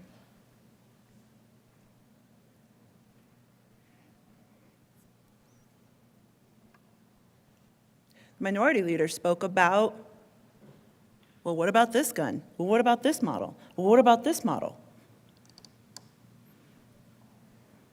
Neglecting to acknowledge that we exempted outright the 40 most common hunting rifles altogether in order to be responsive to the hunting community in this state. I ask for an aye vote on Senate Bill 3. Senator Sullivan. Thank you, Madam President. I don't know why it is that in the time that I have been down here that we seem to always wait until the last minute on things. People will tell you, oh, we've still got 2 hours before committee. What are you worried about? This is legislation that I have been working on since the end of last session. Had discussions, stakeholdering. We have given the skeleton issues, the body of this to stakeholders starting in October of last year. Gave it to the people that occupy the first floor. And nobody wanted to further their conversations on this until we started putting things on a committee list. It was a day one bill. It was a bill that myself and the co-prime, we spent a lot of time talking to our caucus about in every meeting that we got together on following the last elections, so that we knew who it was we were supposed to be talking to. It was very clear to them where we were, what we were doing, what was going to be moving forward with this type of legislation. But we get to last minutes, and that is what was been going on the last several weeks. It wasn't some backroom discussion that we excluded the public from. As I say, I listened to each and every one of the 179 people that showed up in the committee room for testimony on the 28th of January. Okay, listened to each and every one of them. I just went through the 63 phone calls that were left on my office phone this morning before I came over here. Most of them, things I can't repeat here to all of you. That is what I am listening to. That is what is being directed at me. And again, I mean, and you know why I'm here, and for whatever reason, and I wished I had never had to be here. I wished I was sitting in seat 12, in row 12. I pray for that every single day. I wish that Alex had called me and said, Dad, why don't you come with me tonight? Then I wouldn't have to be standing here in front of you. Maybe he would have been here in front of you. Because forever, he will be better than me. I know that. And he would have had the ability to try to get through to people what this all means. I'm not a threat to the Second Amendment. It's the 45,000 Americans who are dying by gun violence each and every year. I reject the notion that our military members who have been honorably discharged and are transitioning from service to public, that they need more guns. More veterans have died by their own hands than have died in every war this country has been involved in since our first day. You don't want to talk about that. You want to talk about the veteran meeting we had before? I have tried on numerous occasions to make sure that we talked about the suicide problem impacting our veterans. Do you know what I was told? No, this is supposed to be a happy time. This is supposed to be an uplifting time when we talk about our veterans. We don't want to talk about the 22 that take their lives every single day in this country. The 13 of them that take their lives with a firearm. The VA is building hospitals. They're creating programs to help our veterans. They're not asking that we put a gun store in there right next to where they're getting their prescriptions. I don't know whom that makes sense to. Especially people who didn't even put a uniform on. Have the audacity to walk down here and tell the veterans what they need. You didn't even wear the uniform. And to all of the Green Berets and the Navy veterans who are threatening me and trying to intimidate and bully me, yeah, I know I was only a senior airman working out on the flight line, but I stood up during Vietnam and told this country, send me wherever you need me. I am ready. Because that's how I was taught. I was born on an Air Force base. My brothers and sister were born on an Air Force base. We went all over this world because that's what the military wanted of my family. And I stood up and said, by all means, yes, what can I do? Where do you need me? They sent me to Plattsburgh, New York. But, you know, it was just down the street from Lake Placid, so that wasn't so terrible. But it takes time on these things. We're not trying to get over on anybody. We're not trying to hide anything from anybody. That's just how this works. I wished it had worked a little quicker. I wished we had had the ability to talk about this stuff earlier. To go back, Second Amendment, I agree with what the Supreme Court has said. They said the Second Amendment is not an absolute right. I agree with that. And that's what we're changing. I don't believe that people in the 18th century had any idea what's going to be happening in the 21st century. And that we should be looking at what we're doing and make changes as we move along. That's what we're doing. So I appreciate everybody listening. I know that I've listened. Okay, I know that I have been a part of this. Anybody who wanted to have those conversations, I was available. Even if they wanted to throw stunts and have cameras out front, that's how you want to operate. You operate that way.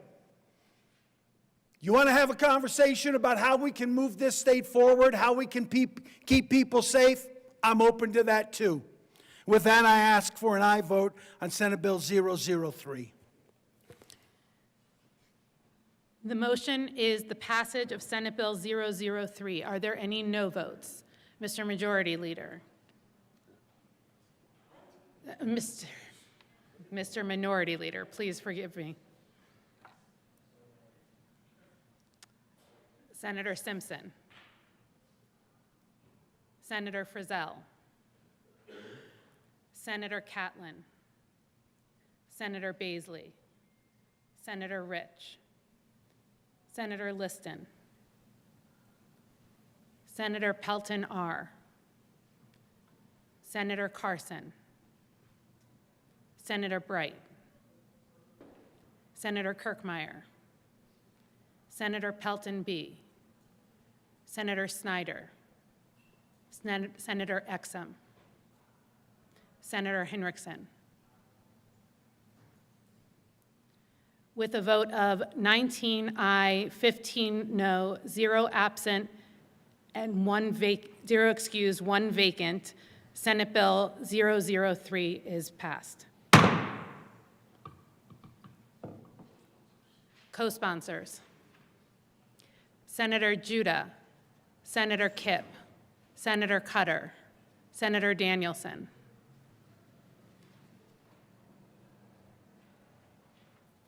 Senator Amabile. Senator Coleman. Please add the president.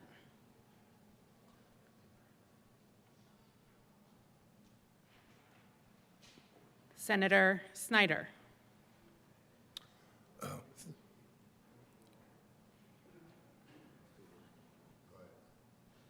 Senator Snyder. Thank you, Madam President. I respectfully request that I be removed as a co-sponsor on Senate Bill 3. Please remove Senator Snyder as a co-sponsor. Senator Exum. Thank you, Madam President. I also request to be removed as a co-sponsor on Senate Bill 3. Please remove Senator Exum as a co-sponsor on Senate Bill 3. I'm going to give it over to you because I've got a bill on.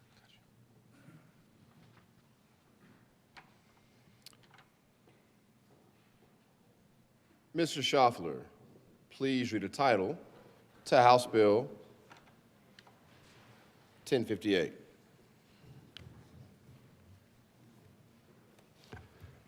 House Bill 1058 by Representatives Bradfield and English and Senators Michelson, Genet, and Amabile concerning modifications to the affirmative defense of not guilty by reason of insanity.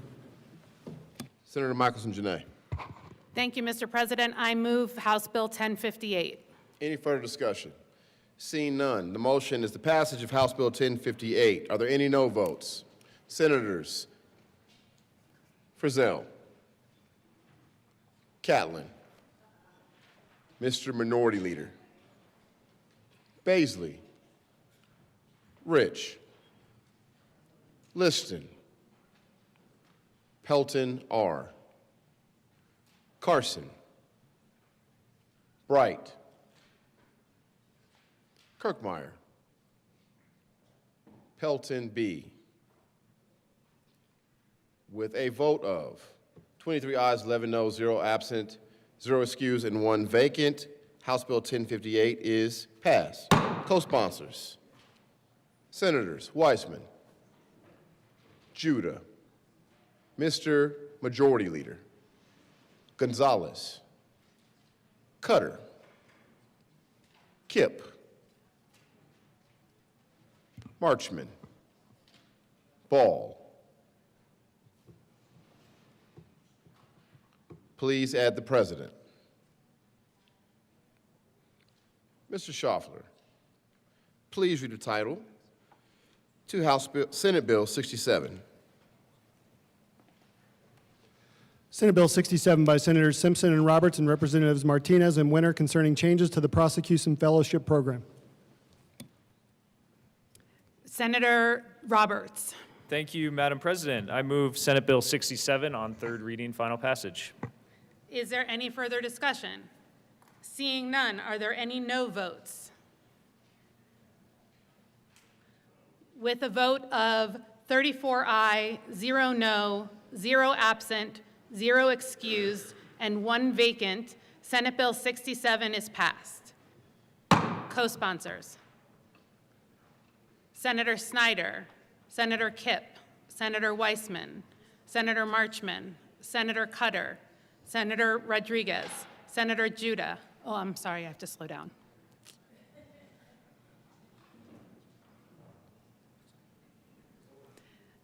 Mr. Minority Leader, Senator Simpson, Senator Pelton B., Senator Kirkmeyer, Senator Amabile, Senator Exum, Senator Mullica, Senator Frizzell, Senator Doherty, Senator Carson, Senator Pelton R., Senator Catlin, Senator Liston, Senator Rich. Please add the President. Senator Bridges. Please add Senator Bridges. And Senator Baisley.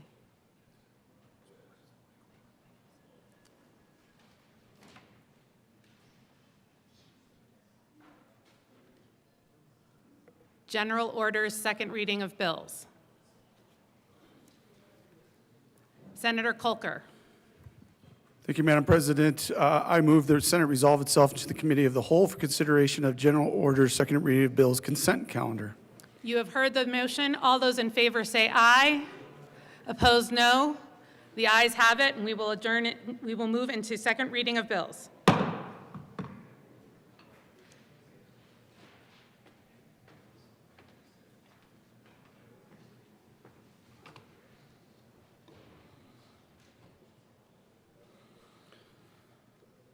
The committee will come to order and the court rule is relaxed. Will the clerk please read the title of all the bills on the general orders, second reading of bills, consent calendar?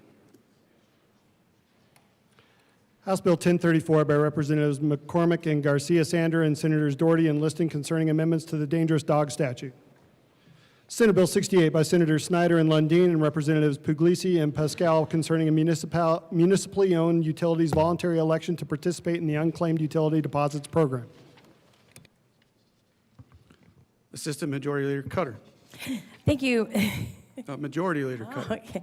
Thank you, Mr. Chair. I move the adoption of the bills, all the bills on the consent calendar, which includes House Bill 1034 and Senate Bill 068. And there are no committee reports. Is there any discussion of any of the bills on the consent calendar? Seeing none, the motion before the body is the adoption of all the bills on the general order, second reading of bills, consent calendar. All those in favor say aye. Aye. Opposed? Say no. The ayes have it and the bills are adopted. Majority Leader Cutter. Thank you, Mr. Chair. I move the committee rise and report. Motion before us is for the committee to rise and report. All those in favor say aye. Aye. All those opposed, no. The ayes have it and the motion is adopted. Committee will rise and report.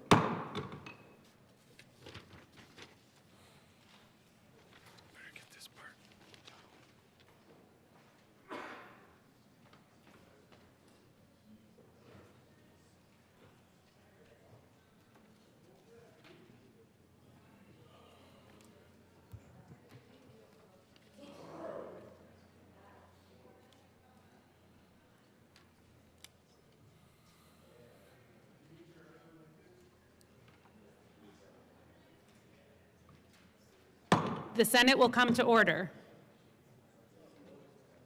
Senator Kolker. Thank you, Madam President. Committee has met and had a number of bills under consideration. Will the clerk please read the report? February 18, 2025. Mr. President, Madam President, your Committee of the Whole begs leave to report it has had under consideration the following attached bills, being the second reading thereof, and makes the following recommendations thereon. Senate Bill 68 passed on second reading and ordered engrossed and placed on the calendar for third reading and final passage. House Bill 1034 passed on second reading and ordered revised and placed on the calendar for third reading and final passage. Senator Kolker. Thank you, Madam President. I move the report. The motion is the adoption of the Committee of the Whole report. Are there any no votes? With a vote of 34 aye, 0 no, 0 absent, 0 excused, and 1 vacant, the consent calendar is adopted. The Committee of the Whole report is adopted. Senator Kolker. Thank you, Madam President. I move the Senate resolve itself into the Committee of the Whole for the consideration of general orders, second reading of bills. The motion is for the committee to to adjourn to general order, second reading of bills. All those in favor say aye. Opposed, no. The ayes have it, and the committee will resolve into general order, second reading of bills, and Senator Kolker will take the chair.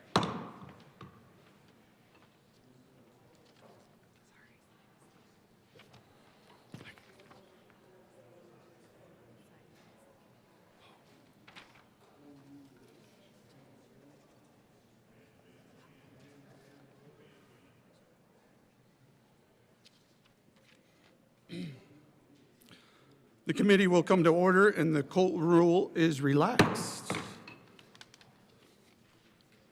Will the clerk please read the title to, where are we at? Senate Bill 63. Senate Bill 63 by Senators Cutter and Michelson-Jeannet concerning standards that public schools are required to include in policies regarding library resources. Senator Cutter.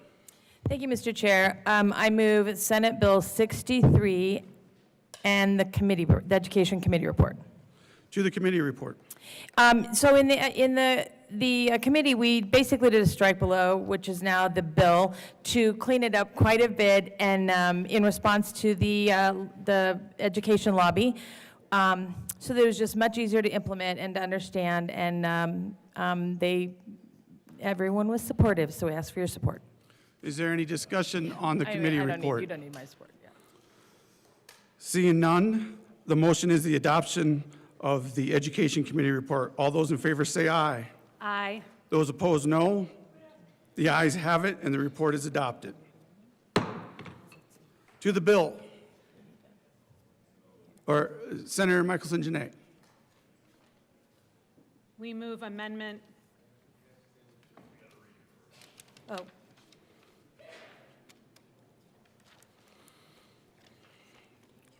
There's an amendment at the desk. Will the clerk please read the amendment? Amendment L008. Senator Michelson-Jeannet. I move Senate Bill, or Amendment L008. Proper motion, we explain the amendment. Senator Cutter. Thank you. Thank you, Mr. Chair. So this amendment just is some conforming language to make sure that we're referencing educational entities in the correct way based on other statute. Is there any discussion on this amendment? Seeing none, the motion is the adoption of Amendment L008. All those in favor say aye. Aye. All those opposed, no. The ayes have it, and the amendment is adopted. Any discussion on the bill? Senator Lundin. Thank you very much, Mr. Chair. I rise in opposition to Senate Bill 63. This has been a multi-year effort for their diligence and hard work. I commend the sponsors. As you have just experienced, we just added a 2-page amendment to the bill conforming and trying to clean it up yet further. I would argue even with this amendment this morning, the bill is still not ready for prime time, and we should take a pass on it. This is what was previously called the ban bill. It originally was, represented as an effort to preserve books from being banned. We've wandered a long, long way from that, but we still are not hitting on the marks that we need to hit. There are several arguments against the bill, and I won't take the time. The sponsors can take the time if they want to give you a positive narrative explanation of the purpose of the bill. I will simply say the arguments against are generated by parents and individuals in the community who are engaged in their child's education and have concerns that age appropriateness in the library is not being honored consistently. The bill hangs on a couple of standards that it would require districts to participate with. The first one is public school libraries should comply with the First Amendment to the United States Constitution, but it doesn't stop there. It says, as interpreted by the United States Supreme Court case in Board of Education Island Tree Union Free School, District Number 26 versus PICO, and Section 10, Article 2 of the state constitution, that's the Colorado State Constitution, concerning freedom of speech. The challenge here is PICO limits or provides for the expungement or the removal of ideologically driven information. That is not the primary objection that we are hearing from constituents, individuals, parents out there. They are driven by a concern that age-inappropriate information is being provided and is generally available. A sixth grader, of course, has the ability to consume information at a different level than a kindergartner or a first grader, and parents are concerned about that. They extend their concern to say that I, as a parent, do not have a right under the way the bill is crafted to participate in a conversation about what's appropriate at a school library for my child who will be rising into that school next year. I have to, the way the bill's written, I have to have a child in the school already having access to material that I may deem or I may feel, and quite frankly, I, the individual, the parent, doesn't get to do it on their own. There's a committee, there's a process already in existence at every single school in every single district in the state of Colorado right now for reconsideration of materials. So the parents are concerned that they will not be allowed to participate given that tight construction of this bill. Further, they argue that the suspense for 2 years, you can't reconsider or come back to a conversation around something for 2 years, would further intrude into their rights and their concern for the management of their child's well-being. There's another complexity in the bill, and the sponsors and I chatted about this. It's got this really odd construction where we're requiring a public school library we're requiring a library to protect against harassment and discrimination, particularly regarding to the classes set forth, and then you can envision the statute that has protected classes in it.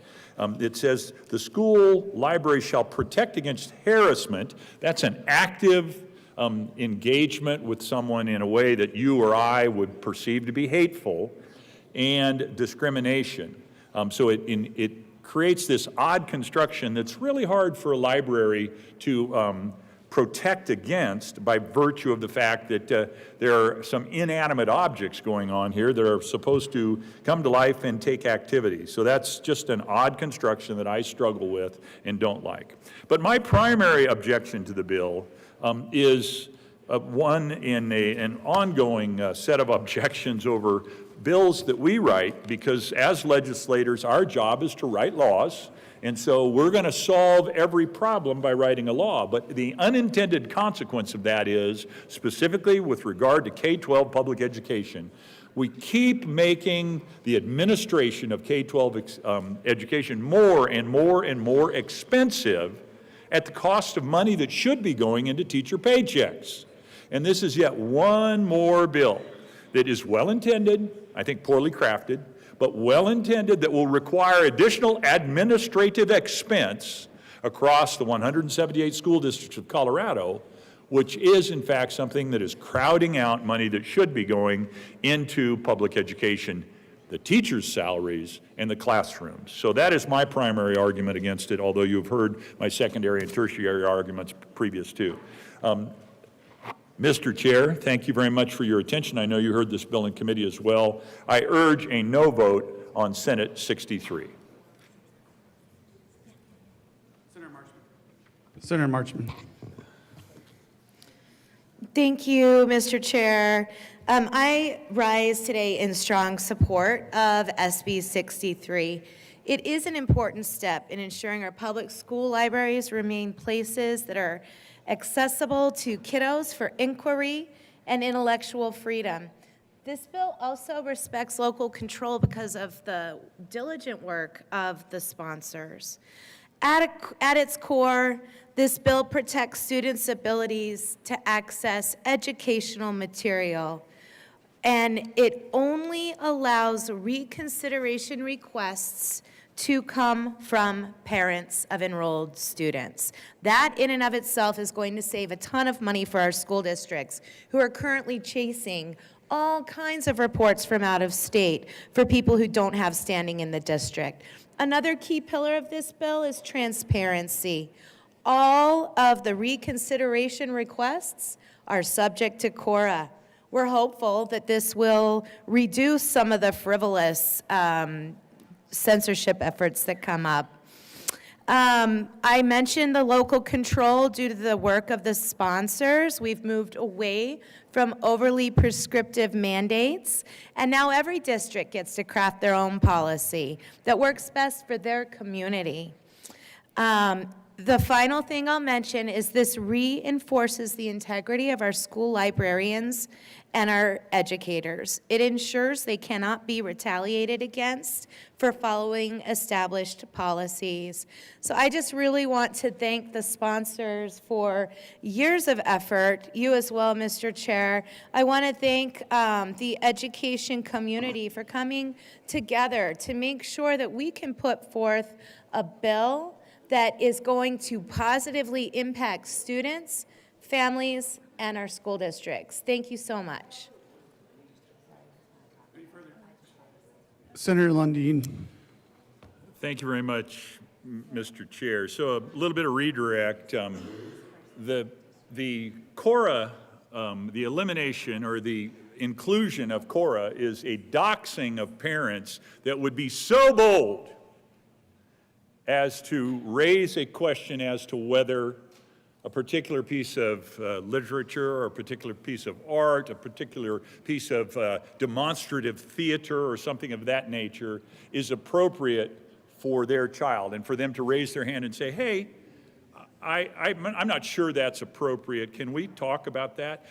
The whole point, when we're standing in defense of librarians, we are now actually aggressively making sure that we can shame, attack, pursue, push, and prevent parents from being so bold as to be engaged in their child's education. So I rise now with a little bit more vigor. I don't know about you, but over the course of the weekend, I got about 1,000 emails saying, don't destroy the funding of public education. Colleagues, I'm telling you, Senate Bill 63 is exactly what is destroying the financing of public education. We're going 1,000 different directions, none of which are about enthusiastic students, engaged parents, and exceptional teachers, the only three things you need to have great public education. Instead, we're spending our time saying, oh, by the way, state law, 178 districts, figure out how to comply with this now as well. Oh, additional assistant principal? Well, that's fine. You've got all the money in the world. Oh, wait. 1,000 emails saying don't undercut public education finance? Senate Bill 63 undercuts education public finance. Is there any further discussion on this bill? Senator Michelson-Jeannet. Thank you, Mr. Chair, and thank you so much to my colleague who is the real champion of this issue, and I was very excited to join on in all of the work that she did. Thank you to the committee members who came forward and helped us come to a good place with our piece of legislation that we bring before you. I stand here as the mother of a librarian in training, and I fear for her safety and security as a librarian. We have heard of many incidents around the country of anger and, I don't want to say violence, but violent behavior towards librarians. And this bill will protect our school librarians, and they need protecting right now. I'm grateful to be a part of this bill, and I turn it over to my co-prime sponsor. Senator Cutter. Thank you, Mr. Chair. And thank you, Senator Michelson-Jeannet, you're the good senator from Commerce City, for being such a wonderful partner in this process. And also to all of the Education Committee members who have been so thoughtful and helpful in helping us get this to the right place for schools and for kids. Because I want to be clear, first I want you to understand that librarians and educators go through a very thoughtful process to select books. So it's really unusual that a book would be unsuitable for an age group. But if there's questions, there's of course a process to take care of that. This bill protects the constitutional rights of students in Colorado. And I'm not sure why this would be destroying funding in the public education system. I would suggest that having a broad array of books and engagement and different perspectives actually creates excitement among students. I know it did with my kids. So this bill requires students to have a policy that is posted and accessible. It requires the policy respect the protected classes and not discriminate. It protects librarians from retaliation. It ensures that a person has a child in the school where the request is being made, and that requests are not repeated more than every 2 years. So, again, as my colleague mentioned, protecting schools from this process continuing on and on. Here in Colorado, safeguarding the freedom to read is not just a matter of access, literary access. It's really a commitment to nurturing informed, engaged, and empowered citizens. To protect the freedom to read is to ensure that the next generation of Coloradans has the opportunity to access a broad spectrum of literature, including works that might not challenge, or that might challenge preconceived notions or present uncomfortable truths. In essence, the celebration of reading is intrinsically tied to the celebration of democracy itself. It's really a call to action, urging us to create an environment that not only respects the richness of our literary heritage, but also recognizes the responsibility that we all bear in shaping the minds of future citizens. By actively safeguarding the freedom to read, we lay a foundation for a society where knowledge, understanding, and empathy flourish. Reading a broad diversity of literature makes us better people, and it makes us better as a society. We ask for And we ask for an aye vote. Is there any further discussion? Seeing none, the motion before the body is the adoption of Senate Bill 63. All those in favor say aye. All those opposed, no. The ayes have it, and the bill is adopted. Will the clerk please read the title of Senate Bill 4? Senate Bill 4 by Senators Winter and Marchman and Representatives Wilford and Garcia concerning regulating fees licensed child care centers may charge families. Mr. Majority Leader. Thank you, Mr. Chair. I move to lay over Senate Bill 4 until tomorrow, Wednesday, February 19th. The motion is to lay over Senate Bill 4 until tomorrow. Any objection? All those in favor say aye. Aye. All those opposed, no. And it shall be moved over till tomorrow, laid over. Will the clerk please read Senate Bill 129? Senate Bill 129 by Senators Cutter and Winter and Representatives Joseph and McCormick concerning protections related to a legally protected healthcare activity. Mr. Majority Leader. Thank you, Mr. Chair. I move to lay over Senate Bill 129 until Thursday, February 20th. The motion is to move over Senate Bill 129 until Thursday, February 20th. All those in favor say aye. Aye. All those opposed, no. The ayes have it. The bill will be laid over till 2:20. Mr. Majority Leader. Thank you, Mr. Chair. I move the committee rise and report. Motion is for the committee to rise in the report. All those in favor say aye. No. Ayes have it. The committee will rise and report. Too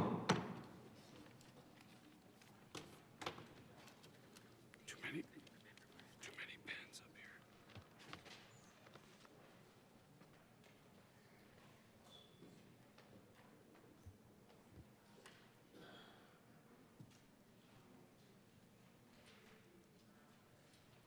The Senate will come to order.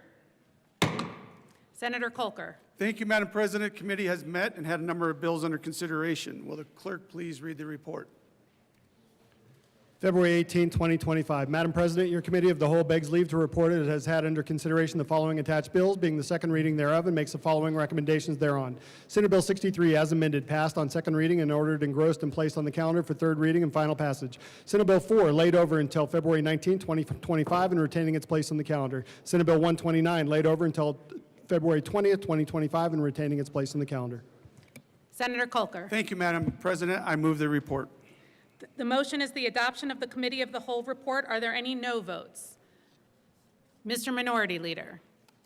Senator Simpson.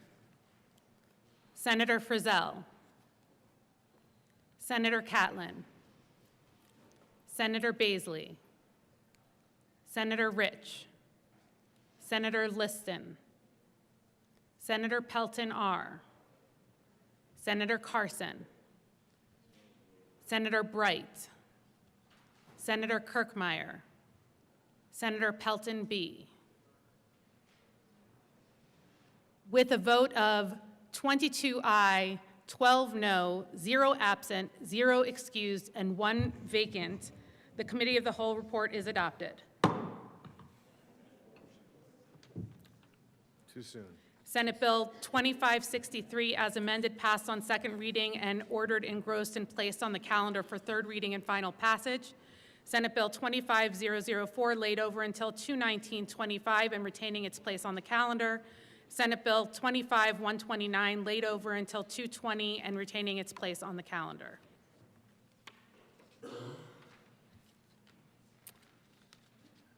Turning the page.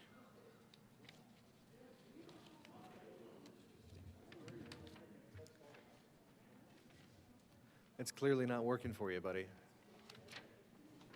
It's not working. Consideration of amendments to House amendments to Senate bills.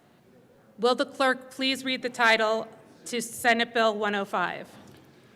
Senate Bill 105 by Senator Bridges and Representative Byrd concerning a supplemental appropriation to the Department of Public Safety. Senator Bridges. Thank you, Madam President. I move the Senate concur with House amendments. Please explain yourself. Thank you, Madam President. So you'll recall we had robust debate on this bill when it was over here in the Senate. This is the bill that funds the Department of Public Safety. And key in this is whether or not we grant rollover authority to the Colorado Bureau of Investigation so that they may use $3 million of a $7 million appropriation we made last year to address the Missy Woods scandal, instead to address the rape kit scandal. They are more than 500 days behind at this point, and when they asked for the roll forward authority on this, they didn't have a plan. Well, maybe they did, but they didn't tell us what that plan was. And so we, as the JBC, said, no, we're not giving you money if we don't know how you're actually going to address this. They, surprise, surprise, colleagues, came back with a plan. It is perhaps not as robust as I would like for it to be, but it is indeed a plan, and the House put some pretty clear guardrails on their authority for CBI to move forward with these funds. We, as a Joint Budget Committee, will be introducing a bill very soon that takes what is in this footnote, because footnotes are a little like resolutions, nothing legally binding. We will be taking what is in this footnote from the House, and we will be putting it into a bill that you will see coming from us very soon, such that it is then extremely legally binding. So we figure belts and suspenders, let's keep what is in the footnote from the House in that footnote on this bill, and then add on top of that a bill from the JBC, which will be coming later. And that is why I move that we concur with the amendment that was added in the House. The motion is that the Senate concur with House amendments to Senate Bill 105. Are there any no votes? With a vote of 34 ayes, 0 no, 0 absent, 0 excused, and 1 vacant, the motion is adopted. Senator Bridges. Thank you, Madam President. I move for the repassage of Senate Bill 105. The motion is the repassage of Senate Bill 105. Are there any no votes? Senators Rich, Baisley. With a vote of 32 aye, 2 no, 0 absent, 0 excused, and 1 vacant, Senate Bill 105 is repassed as amended.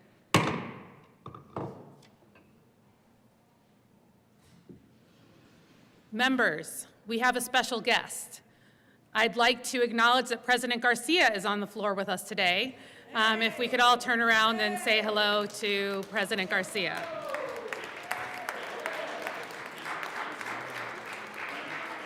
I forgot co-sponsors. Okay. We got distracted by President Garcia. Are there any co-sponsors to 105? Senator Winter.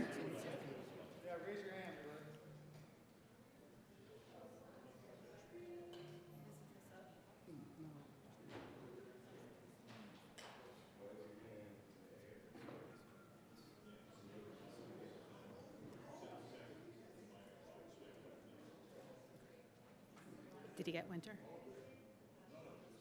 Senator Winter, Senator Gonzalez, Senator Weissman, Senator Hinrichsen, Senator Cutter, Senator Judah, Senator Kipp, Senator Ball, Senator Marchman, Senator Sullivan, Senator Snyder, Senator Kulker. Please add the president.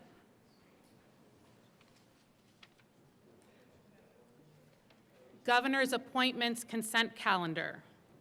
Consideration of government appointments consent calendar. Will the clerk please read the appointments listed on the consent calendar?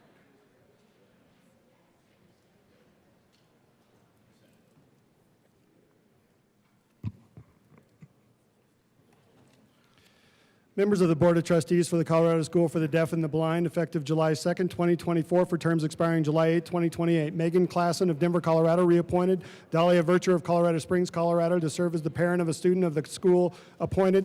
Member of the Transportation Commission for a term expiring July 1st, 2027. Cecil Gutierrez of Loveland, Colorado, to serve as a commissioner from the 5th Transportation District, occasioned by the resignation of James Kelly of Fort Collins, Colorado, appointed. Majority Leader Rodriguez. Thank you, Madam President. I move for the passage of all the consideration of governor appointment consent calendar, which includes Megan Klassen of Denver, Dahlia Virtue of Colorado Springs for the Board of Trustees for the Colorado School for the Deaf and Blind, and Cecil Gutierrez of Loveland for the Transportation Commission. Is there any discussion? The motion is the confirmation of the appointments on the consent calendar. Are there any no votes? With a vote of 34 ayes, 0 no, 0 absent, 0 excused, and 1 vacant, those appointments are confirmed. Governor's appointments. Consideration of governor's appointments. Will the clerk please read the appointment to the Transportation Commission? Member of the Transportation Commission for a term expiring July 1st, 2027, Todd Masters of Elizabeth, Colorado, to serve as a commissioner from the 11th Transportation District, occasioned by the resignation of Megan Vasquez of Elizabeth, Colorado, appointed. Senator Winter. Thank you, Madam President. I move for the confirmation of Todd Masters as a member of the Transportation Commission. Is there any discussion? Senator Pelton B. Thank you, Madam President. So I was the only one that voted no in this committee on this person, and here's why.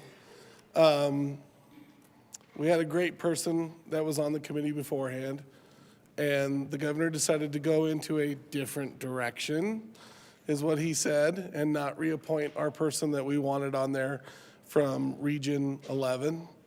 And I don't think that was the right thing to do, is because our person was very well versed in transportation and what he did, and we got him back onto the stack, so that's good, or the commissioners did, but all the commissioners in my district really wanted to keep that person on there. But because the governor wanted to go into a different direction, we got Mr. Masters. So, and before that, it was somebody else. So it's really too bad that this is the case, and we really should have kept our person on there that we wanted, because when I was a commissioner, I worked with him, and he did a great job. And when the good senator from Cheyenne Wells is going to come up here and talk about how he worked with him, and he did a great job. So I just, again, I'm not happy about this. I'm gonna continue to vote no, and I appreciate you guys listening to me. Thank you. Senator Pelton R. Thank you, Madam President. While this appointee is from my district, I feel we need somebody a little further out. He doesn't get to fully appreciate the shape our highways are in. The former member that sat on this commission, he was from Hugo. Well, actually north of Genoa. He knew what our rural highways were like. And it's too bad whenever these positions become political, and this definitely was a political move. So I thank my good senator from Sterling for bringing this up, and I will be a no. The motion is the confirmation of the governor's appointment to the Transportation Commission. Are there any no votes? Senators Pelton B, Senator Pelton R, Senator Liston, Senator Rich, Senator Baisley, Senator Catlin, Senator Frizzell, Mr. Minority Leader, Senator Kirkmeyer, Senator Bright, Senator Carson,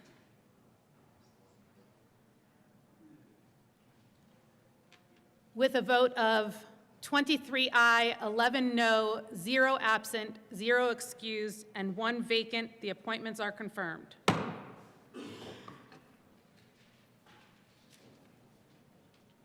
Message from the House. The House has passed on third reading and transmitted to the Reviser of Statutes House Bill 1086. The House has passed on third reading and transmitted to the Reviser of Statutes House Bill 1137, amended as printed in House Journal February 11, 2025. The House has passed on third reading and transmitted to the Reviser of Statutes House Bill 1041, House Bill 1114, House Bill 1018, House Bill 1093, amended as printed in House Journal February 14, 2025. The House has adopted and returns herewith Senate Bill 10. The House has voted to concur in Senate amendments to House Bill 1076 and has repassed the bill as amended. The House has adopted and returns herewith Senate Joint Resolution 7. Message from the Reviser. We herewith transmit without comment House Bill 1086, without comment as amended House Bill 1018, 1041, 1093, 1114, and 1137. Majority Leader, announcements. Senator Marchman. No, sorry. Oh, letters of resignation. The Secretary of the Senate is in possession of the February 17th resignation letter from Senator Jaquez Lewis. Will the clerk please read the letter? Monday, February 17, 2025. Dear Madam Secretary and Mr. President, today I am announcing my resignation from the Colorado Senate effective immediately. Serving the people of Colorado as an elected official from Senate District 17, Longmont, Lafayette, and Erie has been the honor of a lifetime. However, I have a wonderful new opportunity to serve with a regional not-for-profit organization that focuses on women's and LGBTQ+ leadership through an international lens. I have been in the General Assembly for 7 years. During that time, I have served my constituents with pride and productivity. I have passed an enormous amount of legislation that hopefully benefits every citizen of Colorado.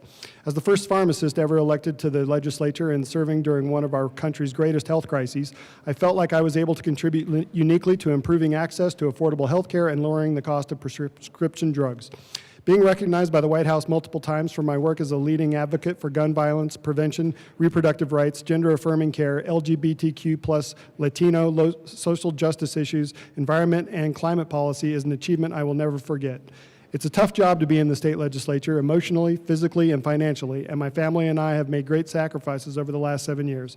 I am not a career politician, so after a little time off, I will be ready for the next chapter of my life and working to build the bridge for the next women and LGBTQ+ leaders who are ready to step up. It is a challenging time in our country, and I look forward to contributing in a new and different way. Best regards, Sonia. Announcements. Senator Gonzalez.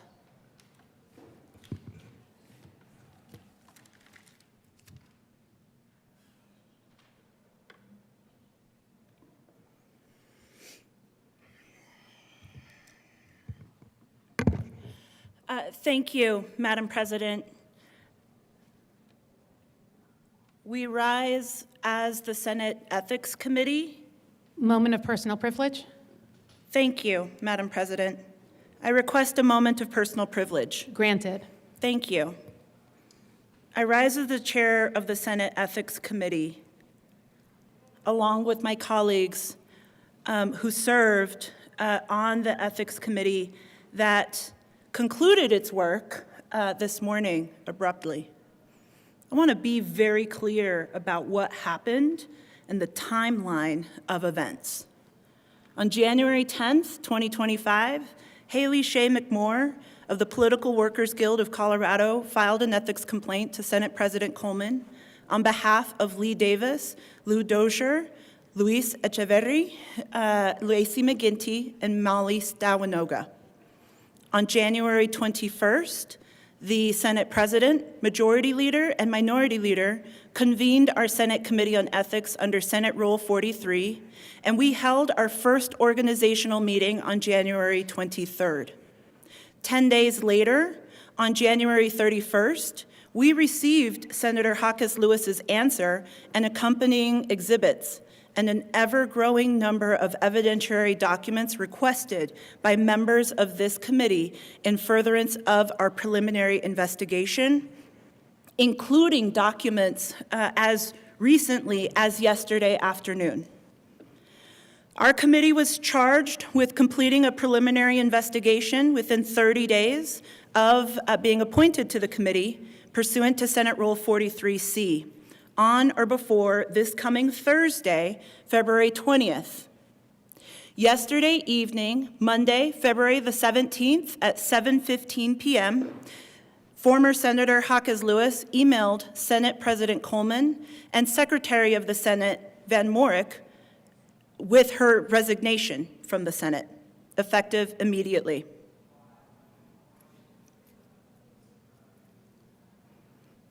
We serve to uphold the public interest and to act with integrity in alignment with our democratic ideals. Our Senate rules are clear on this point. Senate Rule 41A5, in particular, could not be more clear. And I'm going to quote, "Legislative office is a trust to be performed with integrity in the public interest. A member is to be respectful of the confidence placed in that member by the other members of the Senate and by the people of the state of Colorado. A member shall respect and comply with the law and shall perform his or her legislative duties at all times in a manner that promotes public confidence in the integrity and independence of the Senate and of the General Assembly."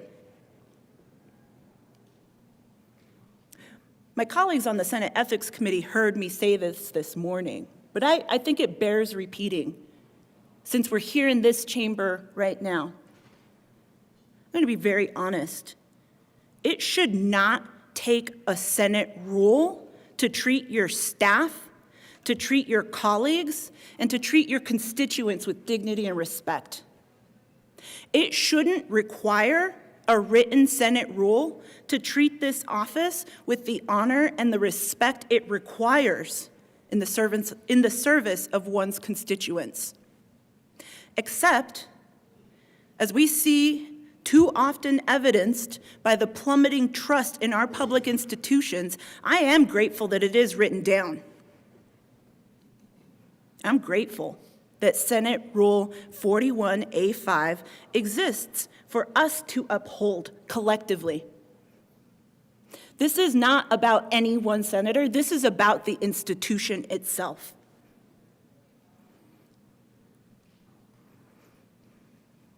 At a time when public trust in our institutions is eroding before our very eyes, how we hold ourselves and each other as colleagues to account matters deeply. And I am ever grateful for the rigor, diligence, and integrity with which each of my colleagues on this committee took on this heavy task. I hope that the constituents of Senate District 17 receive Senator Hawkes Lewis's resignation, knowing that our committee took our work to uphold integrity in the Colorado Senate seriously. Our work concluded this morning as the Senate Ethics Committee before we were able to make the final determinations related to whether or not there was probable cause that an ethics violation had or had not occurred.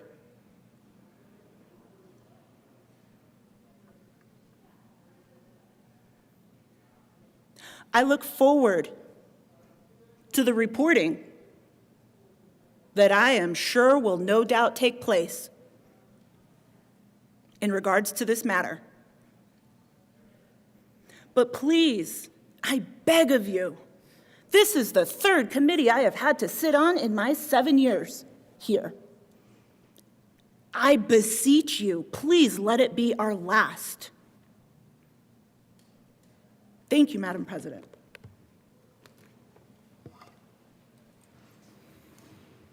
Senator Marchman.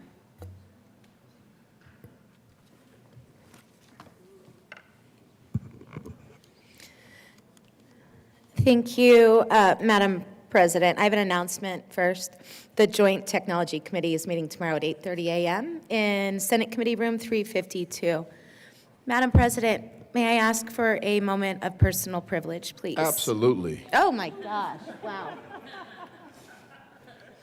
President Coleman, thank you for the moment of personal privilege. Welcome.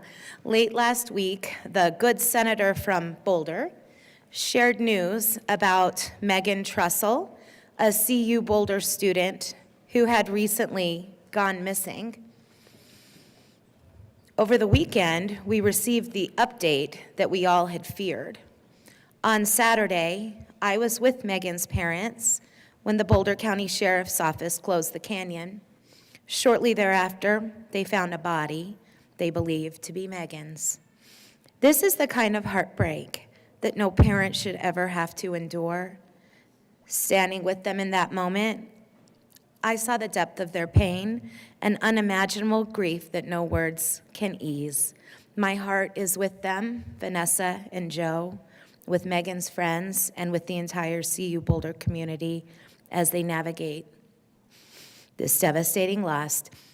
Megan was just 18 years old, a young woman filled with light, creativity, and boundless potential. She grew up in Denver, part of a family with deep roots here, and she was studying film at CU Boulder. She had dreams, ambitions, and so much ahead of her. In these past few days, her loved ones have shared tears, laughter, and stories, holding on to the joy she brought into their lives and the kindness that she shared so freely. Megan's life was precious. Her story should not have ended this way. We say her name today, not just in sorrow, but in honor of the beautiful person that she was. We carry her memory forward in our hearts, ensuring that her light does not fade away. In the coming days and weeks, we may learn more details, but right now, we stand together in grief, in love, and in remembrance. Thank you, Mr. President. I ask for a moment of silence and that the chimes be rung in Megan's honor. We'll observe a moment of silence and the chimes will be rung.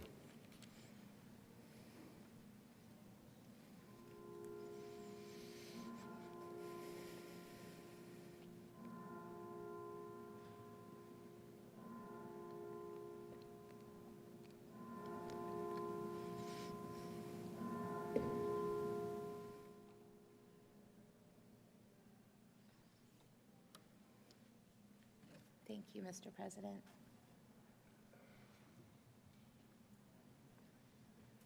Senator Baisley. Thank you, Mr. President.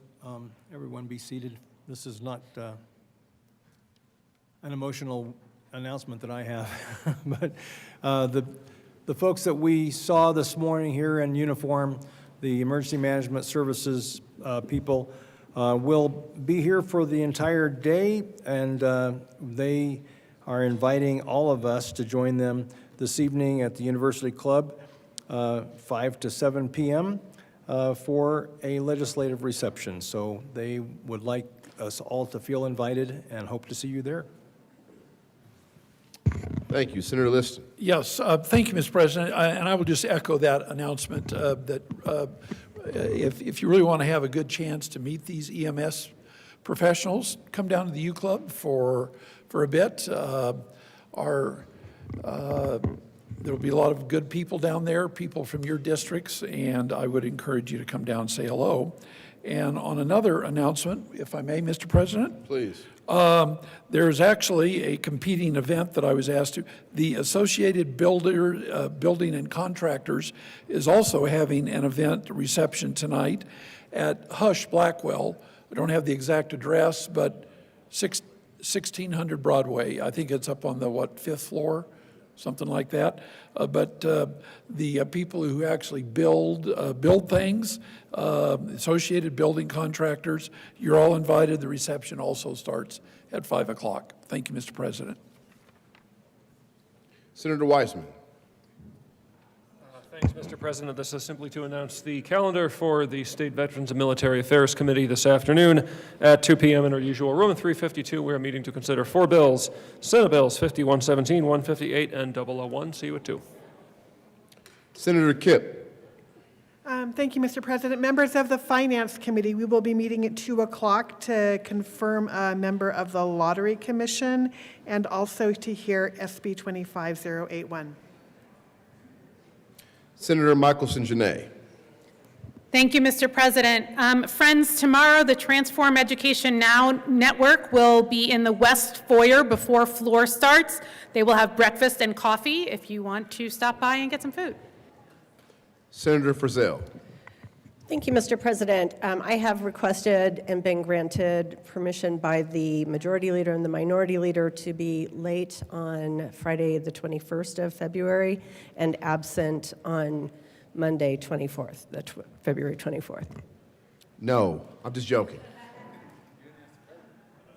It's all good. You asked 2 of the 3. And that's on record. All good. Any other announcements? Seeing none, Mr. Majority Leader. Members, we will be reading some bills across the desk later today, so no need to return. Mr. President, I move that the Senate recess until 2 p.m. today. You heard the motion. All those in favor say aye. Opposed, no. The ayes have it. The Senate will stand in recess until 2 p.m. today.